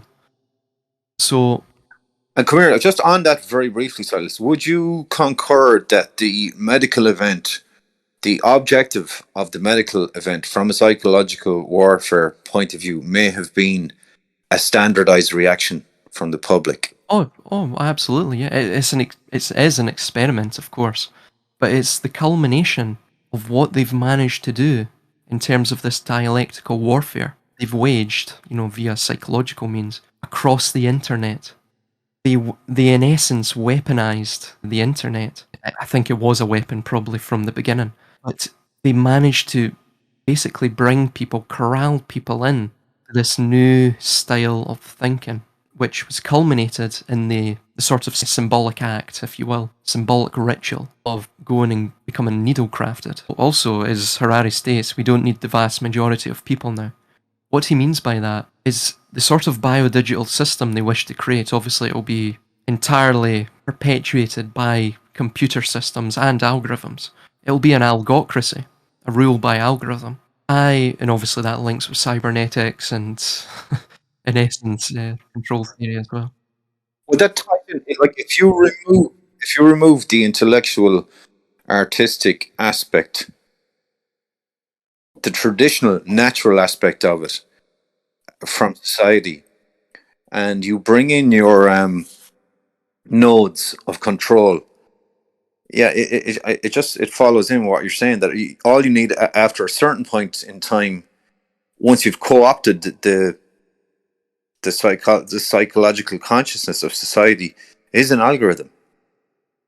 And you just need to throw out mirrors and smoke, and you've sort of cut the umbilical cord, in a sense, the natural connection to. But in a way, Silas, is this not? Are we not talking about insanity in the true dictionary definition of the word, or psychosis? That it's a sort of a drift, a psychological, like, because what I mean is, for example, the term sanity. What is sanity? Like, where? How do I know who I am, where I am, that I'm okay? That who can I trust and love? The basic things that keep me sane are about an element of who I am is discerned by virtue of my relationship to the world around me, is it not? Oh yes, absolutely. Sanity is validated by one's surroundings. But the problem is, when we say we live in an insane world, what we're saying is there is degrees or levels, sort of liminality towards that validation. So though we may not be validated, in truth we are ostracized by this society at large. Therefore we may feel like we are insane. But the society that ostracizes us, the ones that we would call insane, juxtaposed to nature, it is entirely inimical to the interests of nature and to the structure of nature. So therefore, that is the higher degree of validation of one's sanity. Is it in keeping with nature, or is it not? Well, obviously, this society is absolutely not in keeping with nature. We're seeing it as we speak. I think even 10 or 20 years ago, I think it was more so, and we had more stability there. I just have to quickly interject there. There's a super irony, weird twist in the tale here. Like, if you can alter nature, even the perception of what nature is, then you can keep the psychosis alive in a perfect stasis, like a perfect system, because you quit your hadron collider and you mix it with your globalist hype through the media of whatever calamitous events that are happening. And I mean, the sky's the limit, right? In a sense. That's it exactly what was. That is the culmination of control theory, or cybernetics. Autopoiesis, a self-regulating system, a closed-loop system that just constantly goes round, and there's no breakage in the information transfer. And is that autopoiesis type scenario? Is that where you see the thing heading? Oh no, that's exactly where it's going. That's exactly what Harari's discussing. Totally links in. So are we agreeing with Harari here, for clarity? That this is where the future is going? Yes. Or that's where they wish to take us. But he's celebrating it, whereas we're Oh, we're loathing it. Yeah. we don't like the idea of it. Obviously, we're the target. But we're not taking away from the fact that the man is right. We think he's right. I would say he's right in terms of where the Cabal wish to take us, and him being a salesman of this idea, this radical notion for the reformation of society and of the species as a whole. Because, again, like most of these, as we saw with the beginning of, as we saw it with the beginning of the Renaissance and the Renaissance humanists, primarily out of, I think the name of the town or city is Pistoia in Tuscany, and in Florence as well, or Firenze, that area of northern Italy. It was mainly birthed out of there. But as we saw, these intellectuals like Emistos, Platon, Leonardo, Bruni, other ones, anyway, they were all backed. All these intellectuals, the only way to engage in intellectualism, in essence, is for someone to fund you if you're going to do it full time. Because it doesn't pay the bills, unfortunately. Society really doesn't have a need for it in any value-oriented sense, bar special interests that can use it in some sort of manipulative way. So obviously, as we saw Cosimo de' Medici, an Italian financier and political bourgeois character, financed all of this. He was the beginnings of the financing of this, the transmigration of the occult body of work into Western Europe as a whole, and that spread throughout the Renaissance. And obviously you had the Northern Renaissance, which was later on as well. Places like Amsterdam, even London, and a lot of the European nobility that still hold positions to this day. A lot of the dynasties were born out of this Northern Renaissance. One of the most prominent would be the von der Leyens, which we see today. Ursula von der Leyen, who married in to this wealthy dynasty. Her family, of which she is now adopted into by virtue of her marriage to a member of said family, that family were silk merchants. However, I really do suspect they were probably taken into this cult, this cabal, during the Northern Renaissance, when this type of mystical knowledge, this cultish-like religion that we see, that we have many names for it: Kabbalah, occultism, Masonry, even Gnosticism, humanism as well, that spread to Belgium, Holland, which is where the von der Leyen family are from, northern Germany, near the border of Belgium and Holland and what have you. So yes, absolutely. Also as well, we see the tri-state city, which is probably why they're buying up a load of farmland in the Netherlands, and they're speeding up the acquisition of said farmland. Obviously this is being done by primarily the World Economic Forum through various front organisations, which the World Economic Forum itself is a front organisation. But yes, they wish to create a super city. This is probably going to be the northern capital of this Novus Ordo Seclorum, this New World Order, this new humanist religious centre of pure unadulterated control. Funnily enough, it's built in a semicircular manner. It's huge. It covers... It's huge, this city. In essence, it's a megalopolis in the truest sense. Covers pretty much most of Belgium and Holland, and it covers quite a great degree of northeast France and northwest Germany. So that's the scope of this city. So a humanist capital, in essence, a satanic capital for a satanic New World Order. We have the same southern satanic capital found within Neom. Neom itself is found in the Hebrew Genesis 22:16, which it roughly is pronounced as Nehom or in Neom, which literally means to say or to declare, or a prophet or oracle in a sort of noun sense. Similarly, the Vatican has an extremely similar etymological meaning. If you look at the word Vatican, it actually comes from a composite of two Latin words, vates, which means soothsayer, and cinor, or sinor, in ecclesiastical Latin, which means to sing. So it comes from Vaticinor, or Vaticanor, which literally means the singing soothsayer, in essence a false prophet. Digressing, in terms of the Northern Renaissance, that would encompass a lot of what John Dee would end up doing, his work. So this whole thing ties in. It's a tapestry, conspiracy. But just briefly on Dee and Co. and on the Renaissance characters in the occult, can we, in the most simplest sense, can we say that we're talking about individuals that are attempting to manipulate nature to their own end, to play God, as it were, to commune with spirits or devils or angels or whatever it may be, and that essentially we might say they're an offense to the divine, if we believe in the divine sense of creation, in that they're playing God, right? So as you say, it's part of the tapestry. Is that how you see them kind of tying in from the occult side of things?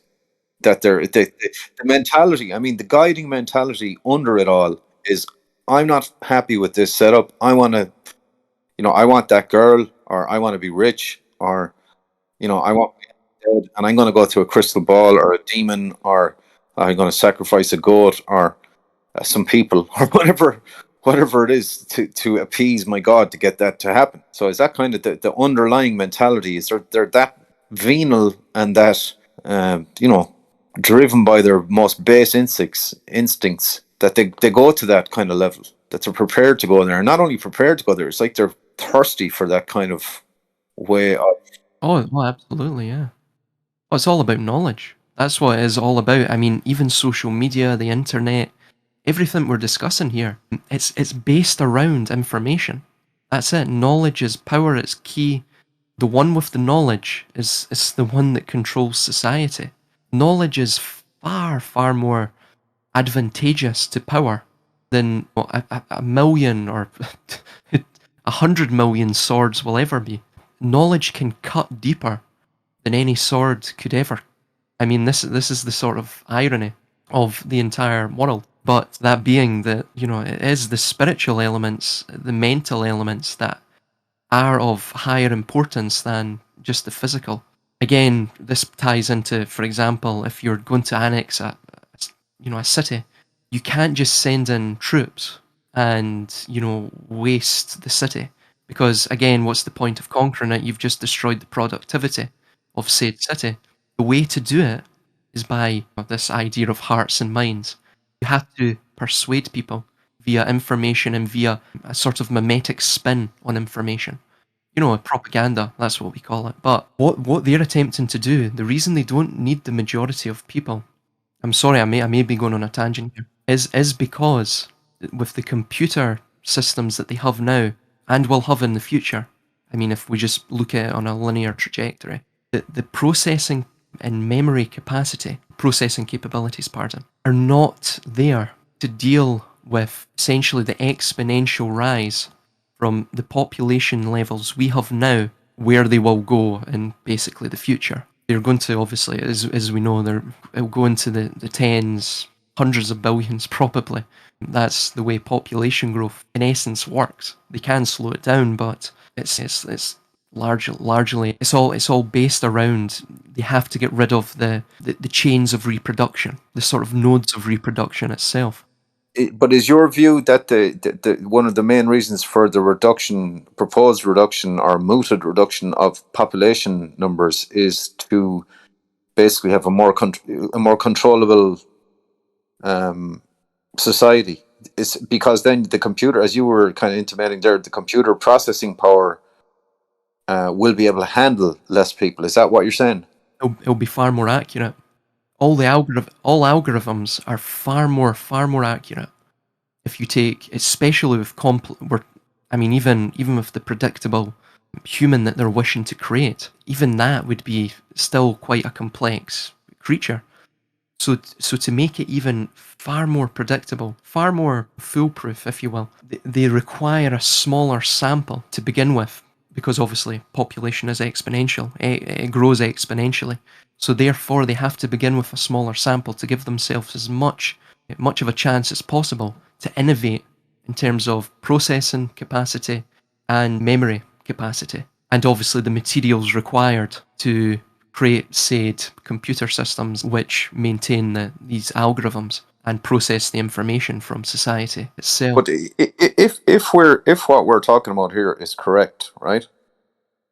Have the power structure as it is already not got like such tremendous power that they wouldn't even really like? What is their motive to get even to the point you're talking about? By which I mean drastically reducing population numbers with a view to marrying technology into the control of society, etc. Like, how much more do you need if you're already at the top? You know what I mean? What I'm trying to get at is, what is the motive, do you think, to get where you're saying, where you believe this thing is headed? What's the main motivation? I would honestly say they have all the power. They have the power. As is. As is. But it's all about maintaining it into perpetuity. Because with any sort of system, as we know, because the universe is, in essence, a waveform. It's entirely frequency-based, everything we see. All of the mediums, photons, all of these mediums, all of these energetic expressions as well are all wave-based. So therefore, the sine wave, you will always have a rise and a fall. What they want, again, as we were saying, autopoiesis, that needs to be scrapped. Again, as you're saying, they need to cut the umbilical cord from nature entirely. They need to, in essence, recreate this system so it's pure. It's in essence, it's binary. It's digital. That's why they love digitalism so much, as opposed to analog. And they talk about digitalism. Absolutely, yes. That's So they're looking for absolute assurance, no entropy. That's it. no entropy, to use your term. So a complete system that runs smoothly, perfectly, that's highly engineered, that has no loss, that is a system of absolute input, process, output. It's totally predictable, and it runs like the engine in a Porsche. It's just like a work of art, of engineering art, in a sense. It's something to behold. Absolute gardening. They're gardeners. Like I've heard the Nazis before to refer to it as a gardening state, and it was a kind of a term. It was a way of understanding their outlook on racism. They were obviously racists in the truest sense of the word, but they were a gardening state in that they were trying to remove anything that they felt didn't belong. So this is the absolute zenith of the gardening globalist state, that you will now have a society that's completely and utterly runs like a computer circuit board. I'll, I'll I'll send you something. This is from Stafford Beer. Now, a very sort of unknown but very influential thinker within cybernetics. Now, obviously, this individual he's a Marxist Leninist and what have you. But he developed this. He was called over by the Marxist or socialist government of, I think it was Chile. Yes, it was Allende's Chile, and Allende was looking to put into practice the Marxist-Leninist economic system and social system, and to have it run into perpetuity and base it, in essence, like a scientific dictatorship, though, or it was scientifically or algorithmically controlled, if you will, a planned economy. So I'll send you this. This is called Project Cyber Sin. This is basically the beginnings of what I'm terming here. This is way ahead of its time. The computer systems weren't even really there to institute this type of system. But this is what they were wanting to go for. It's basically what you're seeing here. What it was meant to be. Let's just imagine that the computer systems could create what Stafford Beer envisioned. In essence, you would have this control room, and with this control room, and these 7 individuals, you would have them controlling the entirety of the system at hand based on the input, the big data, computer systems and information that was coming into them to control it from a control room, if you will. Entirely planned economy from one room. Eventually Stafford Beer, because this was scrapped, Allende was assassinated. Well, shot remorselessly by another revolutionary group. But Stafford Beer developed this furthermore and theoretically, and he started to understand that you don't actually need the human element to control society. You could actually control it via algorithms. In fact, having the human element, and with the complexity of emotions and, other such compounding factors inherent within the human condition, would only slow down or impede the algorithm, the control via the algorithm. So from that was developed this idea of algocracy, rule by algorithm. And the algorithm input, as it were, as a control input for the system, i.e. the controlled society, are the input nodes such things as media, I'm guessing, education system, and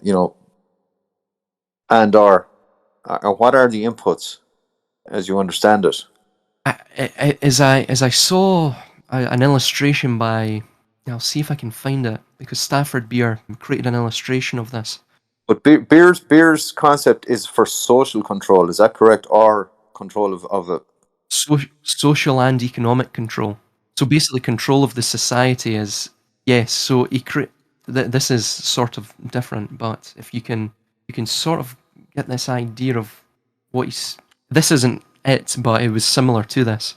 The modes would be, or the nodes of control, that which they wanted to control, that which they were controlling, in the subcategories of media, economics, or what have you. It would all be set up like this. It'd be set up in terms of interrelationships. So the algorithm would be set up in this way, and it would affect and regulate the control functions of society. So media, emotional controls, primarily disseminated by the media, fear, apprehensiveness, even advertisement plays upon our deep-seated insecurities. Anything like that, those are all control functions. The pinnacle of direct control functions are obviously the enforcer class, or the military wing of the government. That is, the police and military. The police themselves are a standing army. They are merely the subordinate form of the military control function. Authority, and the perception of authority, is itself a control function. Anything that controls the behavioural patterns of the human, and thus regulates the society at large, anything that stops entropy, is a control function. Entropy can be described as, if one thinks of a formation of atoms, tight-knit and cohesive, and as the universal law seems to hold, then after some time, the cohesion of this formation begins to break down, or is affected by entropic pressures. These pressures are inbuilt into the very architecture, mathematical and otherwise, of the universe as a whole. Creation does not exist within a vacuum, and must have the force of destruction, thus provide for it the stable conditions for its existence, the equilibrium, so to say. And likewise, we can see the extent of this natural axiom within the force of destruction, and its requisite mutually complementary component of creation. Thus, what they seek is to digitize life, and ensure it becomes controllable binary pulsations, to which, as Harari states, they can then harness the power of creation and destruction. You see, this is what they are fighting against, the loss of their powerful position through the natural tendency towards the entropic effect. To further elucidate upon that point, if entropy takes hold, then the cohesion within the formation of atoms breaks down. Thus, if the cohesion breaks down, then the links within the chain of information. This gets into the tenets of Harari's notions of dataism, that is, the freedom of information, or free flow of information is paramount, and for any atom to impede it, if the atom cannot be altered, then it must be destroyed according to Harari. Digressing, if information cannot pass down the chain of command of the society and hierarchy, then the control function begins to wane in its effectiveness of the behavioural patterns of the human. Therefore, control functions are merely like a regulator or modulator that are inserted within the circuitry or circuit board of society to facilitate homeostasis, or the regulation of the perceived imbalances within the equilibrium, to thence deny entropy any room to grow and multiply, to sterilise the energy flow within the human, create a husk without agency, except for the minimal agency provided to it by the algocratic motherboard. This is why we see the genetic modification of the human occurring right now, through a variety of imaginative means, that is, through, primarily, graphene-based nanoplatforms. We will see the gradual biodigital and genetic assimilation of the human into a more conducive form, ready to be received into the cold and icy embraces of the future digital infrastructure. As frequency is the basis of this universe and world, so shall it be the basis of the world to come, and psychotronics, so long dreamed of within the minds of maverick devils, will become a reality within the new anti-human paradigm shift in algorithm. The rows of beacons we saw going up whilst we were resigned to house arrest, the minarets and spires of the new theological system of control, have set aflame to the idea of going back, intact, to the pre-reset days. All we must do now is adapt our own selves to this, and prepare to resist it with every fibre of our being. For example, too, we see the same reductive notion of society being akin to this electric circuitry within silent weapons for quiet wars. If indeed it was a hoax, this report, then it was a rather coincidentally predictive one, as it connects quite thoroughly with the cybernetic vision and now the transhumanist and stakeholder capitalist vision of the future. This is why the would-be controllers, the human farmers, find it far more prudent to reduce society and humanity to a digitized system to then expedite the process of computerizing and automating the society and species. Analog systems akin to nature require vastly more complex mathematical processes to predict the wildly volatile oscillations of the curve as opposed to the straight etched lines of the digital pathway. Although digitally based systems, though less complex, tend to have far less room dealing with complexity than their analog counterparts. And thus, to mitigate this inherent flaw within digital systems, one is best to render and reduce everything within the system to a state of digital compatibility. From that, enter the transitionary period we see now, and the aforementioned developments we are seeing take place, the ones that I have just described. Digressing, however, as well with Stafford Beer. Obviously, he was way ahead of his time. What they're talking about now is using deep learning AI. This is where AI comes into it. AI is this idea that AI will be sentient and what have you. That's a distraction. The AI will never go out with its parameters. What the real danger of AI is putting into practice what Beer was stating. That you create literally a control room, in essence, where the algorithm actually can, in real time, run the computational processes, basically working out all of the interrelationships between, say, if it was in the economy and all of these, the industry, the supply chain, the logistics, food and water, the just-in-time and inventory systems. It could work out all of those interrelationships and develop a solution for it, and then take that solution and, in essence, smooth out the oscillations that would occur within any, say, market. They could, in essence, create a planned economy. They could perfect the imperfect system of Marxist-Leninism. Obviously, that's not the system that they're going for. There is a racial element to it as well, as we're seeing. They wish to create a homogenous race, a sort of grey man, if you will, a diverse race, if you will, which isn't actually diverse. It's very homogenous. It's sort of everyone in a bag, shake it up, and then homogenize all of their culture, their ethnicity, and their social customs and what have you, even their language. There will be one language as well. That's another system thing they want. It is very cold and calculating, the sort of system they envision. I'm having a quick bluffer's guide to Mr.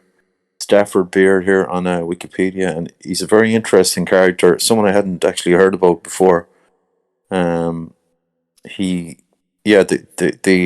project you're talking about is Project Cyber and I believe, during the administration of the Salvador in Chile in the early 1970s, Beer was closely involved with the visionary project CyberSyn to apply his cybernetic theories to government. The project's ultimate goal was to create a network of computers and communications equipment that would support the management of the state-run sector of Chile's economy. At its core would be an operations room where government managers could view important information about economic processes in real time, formulate plans of action, and transmit advice and directives to managers at plants and enterprises in the field. So that all sounds wonderful, especially if you're in management. And just very briefly as well, another observation on his Wikipedia page here. Beer ran a residential course at the Falcondale Hotel in Lampeter in the UK. I believe 9 lessons were recorded. And just of note, the sessions covered art, science, and philosophy, as well as the practical application of cybernetics in society, government, community, management, and business. And also it appears from his published literature that he wrote a book of poems. So which is interesting because a lot of these characters are probably polymaths, but they're probably they're kind of artists as well and poets. They're quite sensitive types, and at the same time, psyches that are sort of bottomless. Do you know what I mean? They're unbelievable characters. But that's very interesting. You still there, Silas? Yeah, I was just going to mention on that just a really quick point. So I'm posting a few things in the chat right now. I'll put them in the video, but There was a book that he brought out some time ago. I say some time, it's like the 70s. Yeah, here we go. Yeah, Stafford Beer, he died in 2002, 75 years of age. Yes, he was actually, he was a sort of contemporary of a lot of the British cyberneticists that worked under, well, they learned off, I forget their names now, but they in essence, were all students, if you will, of Norbert Wiener and von Neumann, who developed the book Game Theory, which is, in essence, probability. And obviously probability is very much tied up with this idea of social control and algorithms. But that you just get this. This is another sort of way of what I was just discussing there, the interrelationships between all of these various nodes and synthesizing them down into, in essence, a system of a closed loop, a negative feedback loop system. So Stafford Beer actually used this, the right hand geometric shape, he used that quite frequently. That shape is actually used by masonry quite a lot. And it's used to... Aha! I know, yeah, aha. It's used to showcase the sort of unification of creation and the creator. And it also shows the divine feminine and masculine aspects. The merging or unifying, the synthesizing, if you will, of the thesis and antithesis. The order out chaos. I bet Mr. Beer is an interesting dude, I bet. Oh, definitely. Also as well, on as you see the brain of the firm, we have again the zodiac with 10 lines, or the 10 areas or zones protruding out, which again sort of links with the Simsum of Kabbalah and also zodiacal, mid-seasonal and equinox and solstice points. So it's the occult. They basically took the occult and put it into scientific, digital, and algorithmic models, if you will. That's what it looks to me. Maybe I'm looking too much into it, but no, I think you're onto something, because we've come across so many of these characters that are brilliant minds in the area they work in, but then you find out that they're an artist of some description, and it kind of doesn't. It sort of clashes a little bit with your stereotypical view of them, and then you do a little bit more research, and it seems that they sometimes seem to have connections in the occult, or are connected to perhaps societies of one description or another. But it all ties back into the origins of science, which was alchemy. And this idea that you're looking into the fabric of things, and you're trying to analyze and understand things, and you're applying method, and somewhere on your journey you stumble down a different path, and you discover things, and perhaps you discover other people who have also discovered things, and that just opens a whole other world for you. And at that point, then, I mean, what did one do? What do you do, Silas, if I showed you something, and if I illuminated you in the path, and you were shown things which startled you and amazed you, and you became aware of things that you thought were never possible in this world? Wouldn't you feel special for having witnessed those things? Wouldn't you feel amazed and enthralled? And would it be very difficult, would it not, for you to reconcile with your old life prior to this awakening, this illumination, so this mystical adventure, this door that had opened in front of you? How tempting it would be to walk through, to be surrounded by your brothers or sisters who were initiates, and how the world of knowledge was to be open to you, infinite as above and below. And it would be deeply intoxicating. And I think for the average person, it would be extremely hard to resist, because it could be easily presented to you in such a way as showing that it would solve various problems, it would resolve various crises, it would provide solutions, it was a new way of thinking, it was magical in the truest sense of the word. So if such a world exists, perhaps for a silent few in the world, I wish them all the best. but I'm not sure it's for me, because I think rather my regular life, because I think that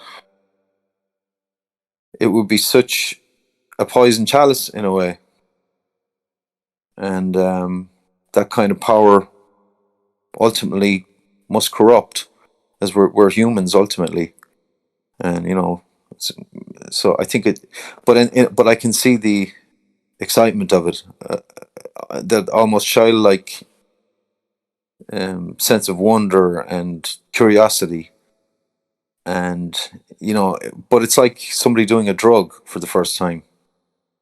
It's like, just take heroin once. It's really cool.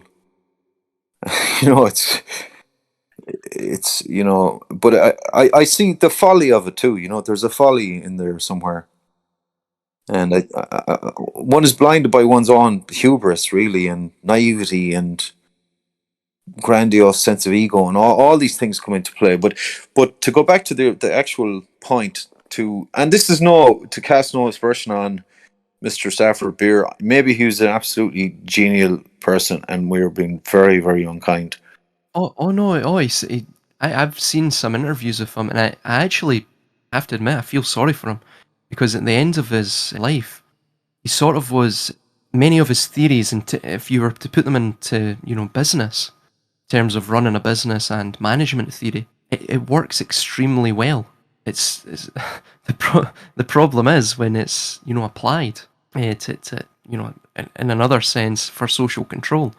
But yeah, I sort of felt sorry for him within a few interviews that he gave in classes and lectures, because people didn't really seem to listen to him. The sort of, not the intellectuals, the sort of run of the mill, middle management types. He was doing sort of classes for them, and some of them were recorded. But those people are just total yes men. They're most of them are idiots, unfortunately. But yes, he did. I think he was honestly just attempting to create. He has this idea called a viable system model. I think honestly he was just attempting to create a sort of predictable system, and I think it's put to them as, well, if you do this, you will create world peace. Because if there's no competition within, inter-societally and interglobally, then there's no need for war. So, well, it's a sacrifice, we need to get rid of human freedom, the human ability to reason and to have free will unhindered by an external force. We need to get rid of that to engender a system of world peace. That's another thing that they've pushed, and another societal narrative that they have pushed. Who can be against world peace? Well, how do you determine peace? Well, the only way to maintain world peace, and to maintain it for any long period of time, is to destroy all competition. I mean, it's sort of the irony of peace, but yeah, peace is but a neutral state of war, one could say. I don't mean I don't mean to wish to be cynical. Well, I think isn't it fair to most things in the universe exist in opposites? So it's like every day of peace we had was fought for at some point in time by somebody, and may again in time that we have to fight for peace. But just very briefly, Mr. Anthony Stafford Beer, he at 17 years of age, he enrolls for a degree in philosophy at University College London. So imagine at 17 you're going to study philosophy and degree. But in 1994 you join the Royal Artillery and you're a gunner. Then with the Royal Fusiliers and the 9th Gurkha Rifles, and you see service in India. So you're a soldier until 1947. You change your name. He dropped the use of his first name Anthony when he was 21 and persuaded his brother to sign a statement that he would not use the name Stafford. Strange, but he did, which he did. Then he joins the United Steel in 1956. This is a British corporation. It was a steelmaking, engineering, coal mining, and coal byproduct group based in Yorkshire and Lincolnshire. So he joins his first this big corporation, and he persuades management to fund an operational research group, the Department of Operations Research and Cybernetics, which he headed. And this was based in Cyberhouse, and they installed a Ferranti Pegasus computer, the first in the world dedicated to management cybernetics. So that's no mediocre CV. You know, this guy is some dude. You know, but if you're right, and I suspect you might be right, maybe he was one of the forerunners to what we're looking at here. You know, maybe he was one of the cyber seems kind of model seems to be a prototype on a smaller scale for mass management using computers. And if you kind of, as you kind of intimated there, you kind of felt a bit sorry for the dude in one sense, that maybe he's, you know, he's a gifted mind perhaps, and he finds himself unwittingly designing and brainchilding this system, which, you know, he sees his baby, his creation is now being thwarted and abducted and twisted and into some sort of malevolent, you know, machinery for globalist control. So he started off, and perhaps he was well-meaning, you know, but maybe the thing is just, you know, he birthed a monster, as it were. Oh, that's yeah. Most innovators are, or most innovators do sort of birth monsters, unfortunately. And it's not a monster from birth. It's merely the potential, the potential for, you know, monstrosity from birth. Everything gets militarized, weaponized, and as we were mentioning, you know, any military, its main objective first and foremost is not to deter or to busily plan against foreign enemies. It's to plan against and deter domestic enemies. What we mean by domestic enemies, we mean challengers, or challengers to the state, dissidents. And so yes, that's exactly what it gets used for. They use it. They use it now. I mean, the nudge units as well. Within, for example, the British system. I'm sure Ireland has, the Republic of Ireland has a similar system. The US, Canada, any nation, any intelligence agency or apparatus will use probably some level of control theory or management theory to thus engender social control within the society at large. And that will be based around algorithms. Obviously, we have as well social media. We haven't really touched upon that, but, you know, briefly, that is the sort of informational harvesting points. So that's what social media is. It's to harvest information, and also iPhones as well. It's to harvest information. Firstly, to see what people are doing, where they are, their trends in terms of their thinking, and secondly, to see if the narratives they are disseminating, nudging amongst the public, are taking effect. As you were saying, the garden society. This is sort of like human and cattle farming. It's like agrarian systematization taken to its culmination. And you use the data to inform your algorithm all the time, so it has constantly in real time evolving, as it were. It's learning the behavioral trends and patterns. But innovation is a thing in the human psyche, is it not? Like, so every once in a while, somebody does something that's completely left of field and innovative and trend setting and mold breaking, etc. So, like, is that still a thing? And you know, is there still room for human innovation and to throw a spanner in the works? Or like my real question is, what is it, that term again that you used for when the system is self-sustaining? Altrop. Yeah, so you said in your view that's a given, that's going to happen. But in a separate conversation with you, I remember you telling me that nothing can rise higher than its source.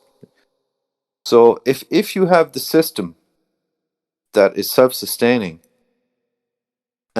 Mother Nature, it exists, as we said, like, you know, it has cut the umbilical cord to Mother Nature, and it is its own world within a world. But my question is, can Mother Nature still knock on the door, or can the participants within that world of ultra-poesis, can they sort of deep down feel that something's wrong, and can there be entropy within that system still? In other words, is absolute predictability achievable is 100% insulation from entropy possible, do you think? Or is there always going to be a little, what the fuck's going on here moment for the people who are in that system deep down? Or is there always a rebellion or a breakdown? Or for the majority, if they brought into being this sort of algocracy, people would have, in essence, biodigital implants. They would be controlled via some form of psychotronic feedback, meaning frequency, a frequency-based feedback of some kind. I can imagine it'd be some sort of wireless control. I know that sounds absolutely insane to most people, but the technology's there. It's being developed. We will need the tinfoil hat after all. Yeah. So if they do that, But no, but seriously, your view on this is pretty like, I mean, it's technological in the sense, real hard technology, in that there will be technology deployed for control, for population control. oh, it probably already is. I know that, I know Britain, at least, there was, well, it's not totally declassified. It was rumours. Let's call them rumours, that they were installing on cell towers within the early noughties, in essence, frequency-based emitters, to see the effects of it upon the neurology individuals. I think the main ones were within Manchester. It was on Vodafone cell towers. Obviously, Vodafone has a rather devilish logo, shall we say.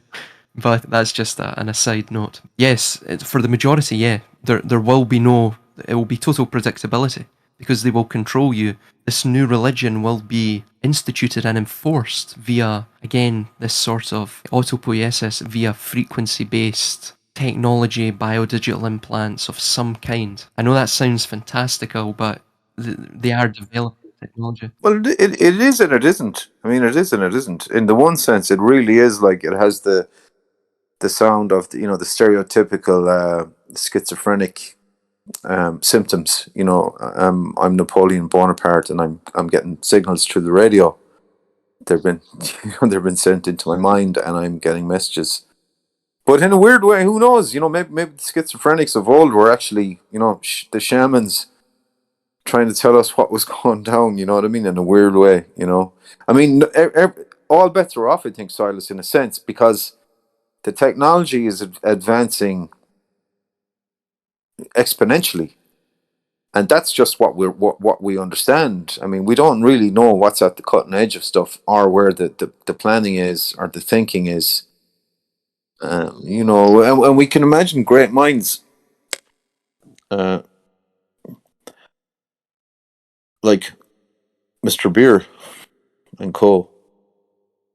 Who are at the cutting edge of this, and they're not just intellectuals, but they're artists as well. They have an artistic sensibility in a sense, or a poetic sensibility, that's in a state of essence, in that it's not neither good nor bad, but it is in a state of essence. So they have that kind of ingenuity of imagination and of inspiration in a moment, and it can be something profoundly human at its innovative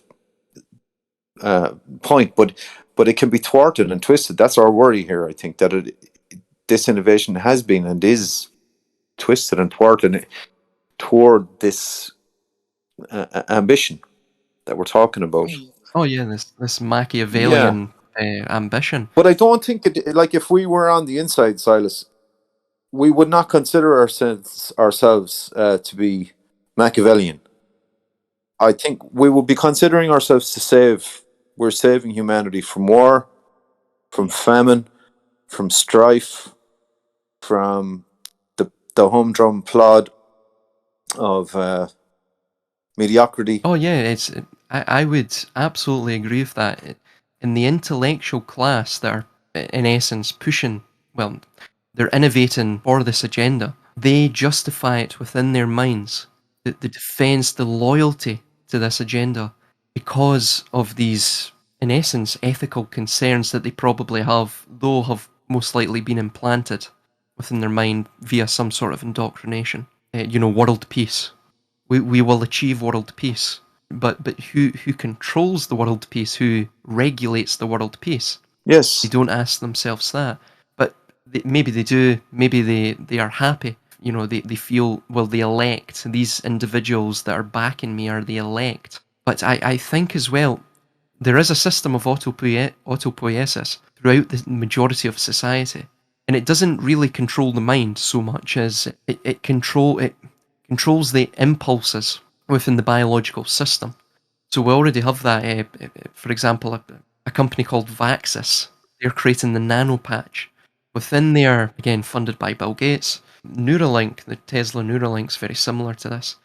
It's within the patents, it discusses this nano patch can introduce biological stimuli and it can detect real-time biological data and then pass it on, emit it to what we can only speculate. But it's within the patents. So it seems the systems are already in place right now. But obviously they just need the right crisis. But quick point, I'm going on tangents here, I do apologise. But the final point on this, eventually, because in essence the apex of the hierarchy they still have intact their free will. And I mean, at that point, they will be enhanced via technology as they see themselves as Harari states. They're going to, I mean, their hubris will be off the scale. They will be absolutely enthralled with vanity and a pure love for self, right?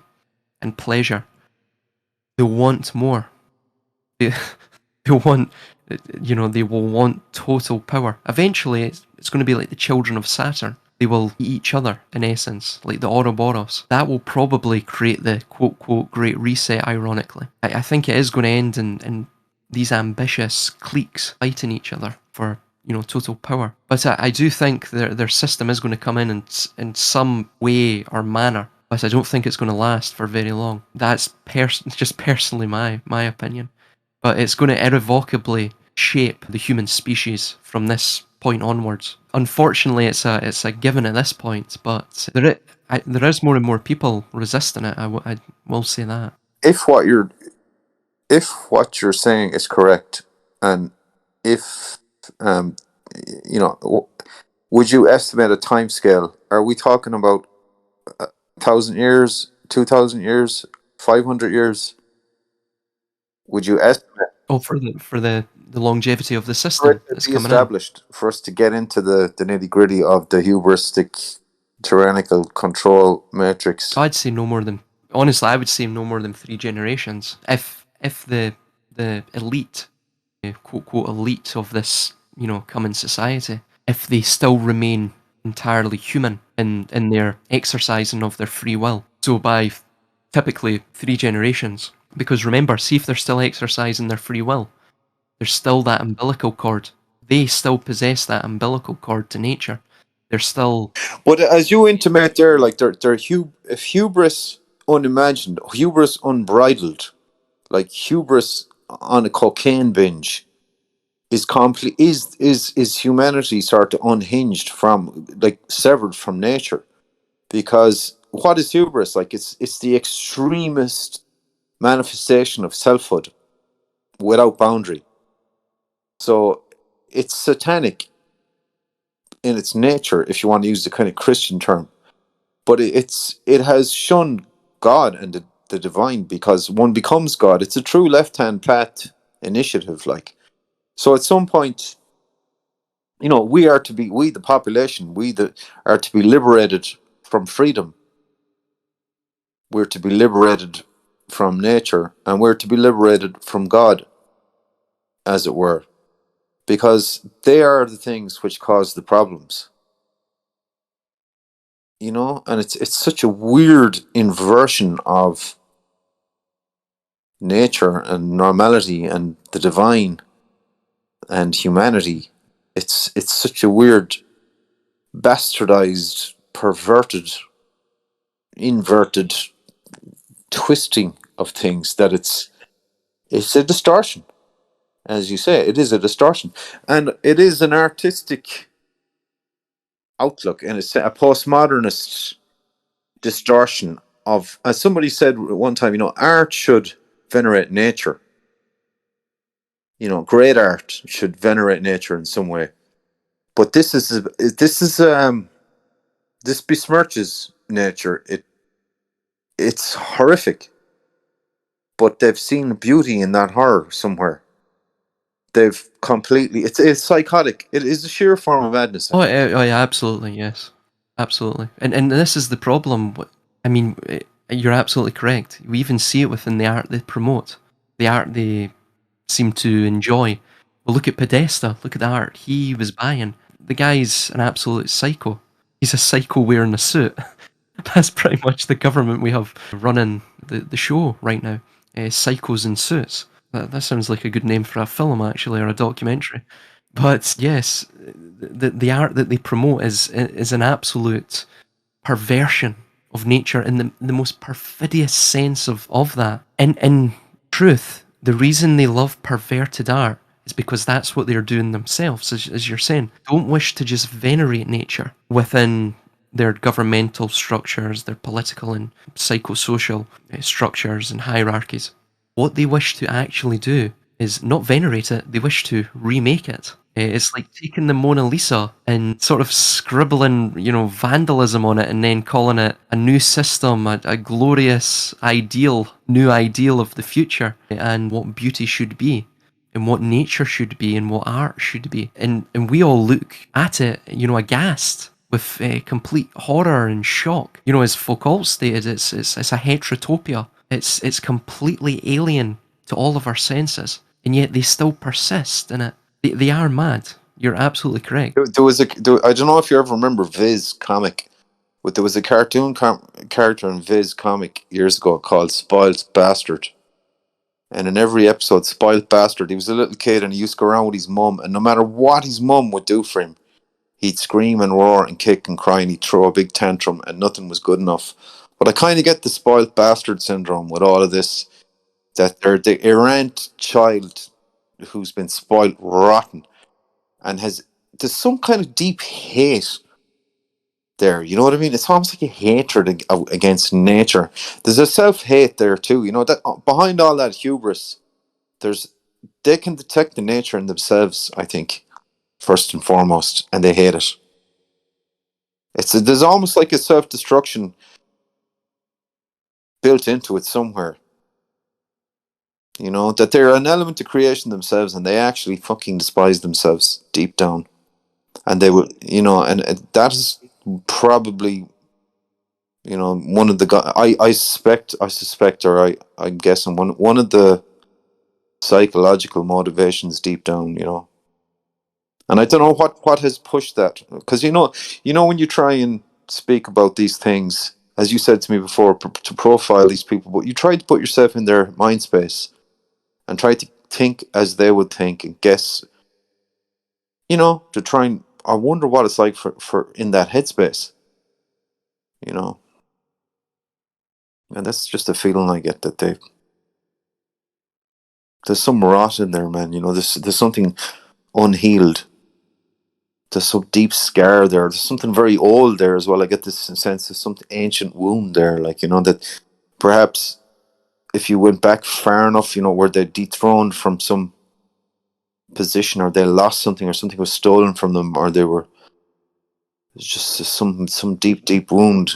Oh yeah, it's like this ancient adversarial force. It is literally the Luciferic nostrum, or the Promethean idea that they're constantly waging war against nature. They just can't live in pure, beautiful abundance that nature provides. They can't do it. They have to destroy it. There's no harmony. They're not able to live in harmony. End of. Absolutely. But it's that there's that other force. You get that feeling when you think about these things and speak about these things. Eventually, you're looking into beyond people, and you do get you get into that other force. There's a shadow. There's a darkness. There's a spiritual element to this. It's satanic. It's whatever you want to call it. It's Saturn. It's demonic. Blah blah blah. It's the fallen angel. It's that which was cast out of heaven. It is the husks. It's you know what I mean? The qliphothic realms, the unwanted. They're kind of the prolapsed elements within creation, the aborted aspects, the dark, unwanted, unclean sections of it that were cast away. It's like even the light casts a shadow. They are the shadow. They're Yeah. the shadow. Yeah. And they're that's like the deep wound that they have, that they can never be the light. They can never be that Yeah. higher other state. They're merely just projections, shady, shadowy, Right. empty or hollow projections of that higher state. I think obviously we're going into, I'm being fairly philosophical about it, but I Mm. think honestly, and it gets back to this thesis antithesis. They do have that. I totally agree with what you've just stated in terms of the psychological profile you've put forth regarding these people. Brilliant. I think that's a failsafe that nature has put into that adversarial force that seems to persist throughout the human condition. That failsafe, if that still persists, as I'm saying, and they don't sort of cut that umbilical cord to nature entirely, they still exercise the free will, they will destroy themselves. As you're saying, self-destruction. Right. Yeah. That makes sense, man. That makes sense. There needs to be a schism right down through the middle of nature where they cut themselves off, so they're no longer a shadow cast by something greater than them. Yes. But they'll never do that because they like the free will. It's sort of they're sort of between a rock and a hard place, because to enjoy the pleasure and to even have the ego, because ego is a distortion of free will, you still have to have the root, which is the free will, consciousness. If you sever that, if you become one of the Borg, you no longer enjoy the fruits of power. So they're in this ironic whirlpool. That's exactly it, yeah. So it will, I mean, it's only a matter of, I would say 100 years, probably less. 3 generations, maybe 75 years. These people will literally eat themselves. Even if it gets to that stage, I mean, you may see external challengers, because I think there's a lot of resistance, not just amongst the populations, with this sort of, because it is colonialism. This is colonialism perfected, colonialism of the mind. I think there is a lot of people against it, honestly, because I think they see it's only going to reward a small clique. Again, they will regulate the peace, because we'll be living in total dystopian sort of eternal torment. And most people don't want that, as you were saying. Like, it's totally antithetical to our interests. So I wouldn't want to be them. That's all I would say on the matter.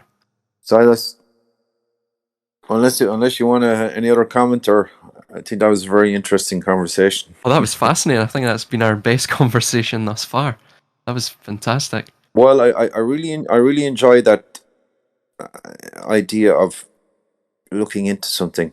I think it's when you look into the abyss looks into you. And sometimes when you discuss and you try to just get into the headspace of what of some of the people you're talking about, it weirdly can open to you in a weird way. It's like if you have a little kind of a psychic moment and you kind of channel that energy and it reveals itself to you. But I think that's a really key thing, that they're the shadow of the projection of something greater, and that ironic, they need that free will to experience the the cocaine rush of the ego trip, and in a way that they need it, but they don't want it in them, because it has put them into it creates the shadow that they are, and it fills them with this kind of self-hate as well, that they're second best and they're the castaway,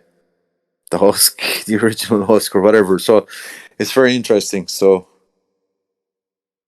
I don't know. I just want to say thanks for talking to me tonight. And Oh, it's been fantastic. Yeah, fantastic points, brilliant points you brought.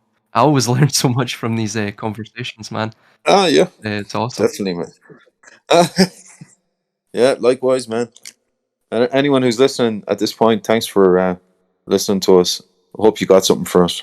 We're definitely not working for the enemy, just in case you're wondering. Well, we think we're not. Who knows? Well, we do our best. Yes, we do. We do.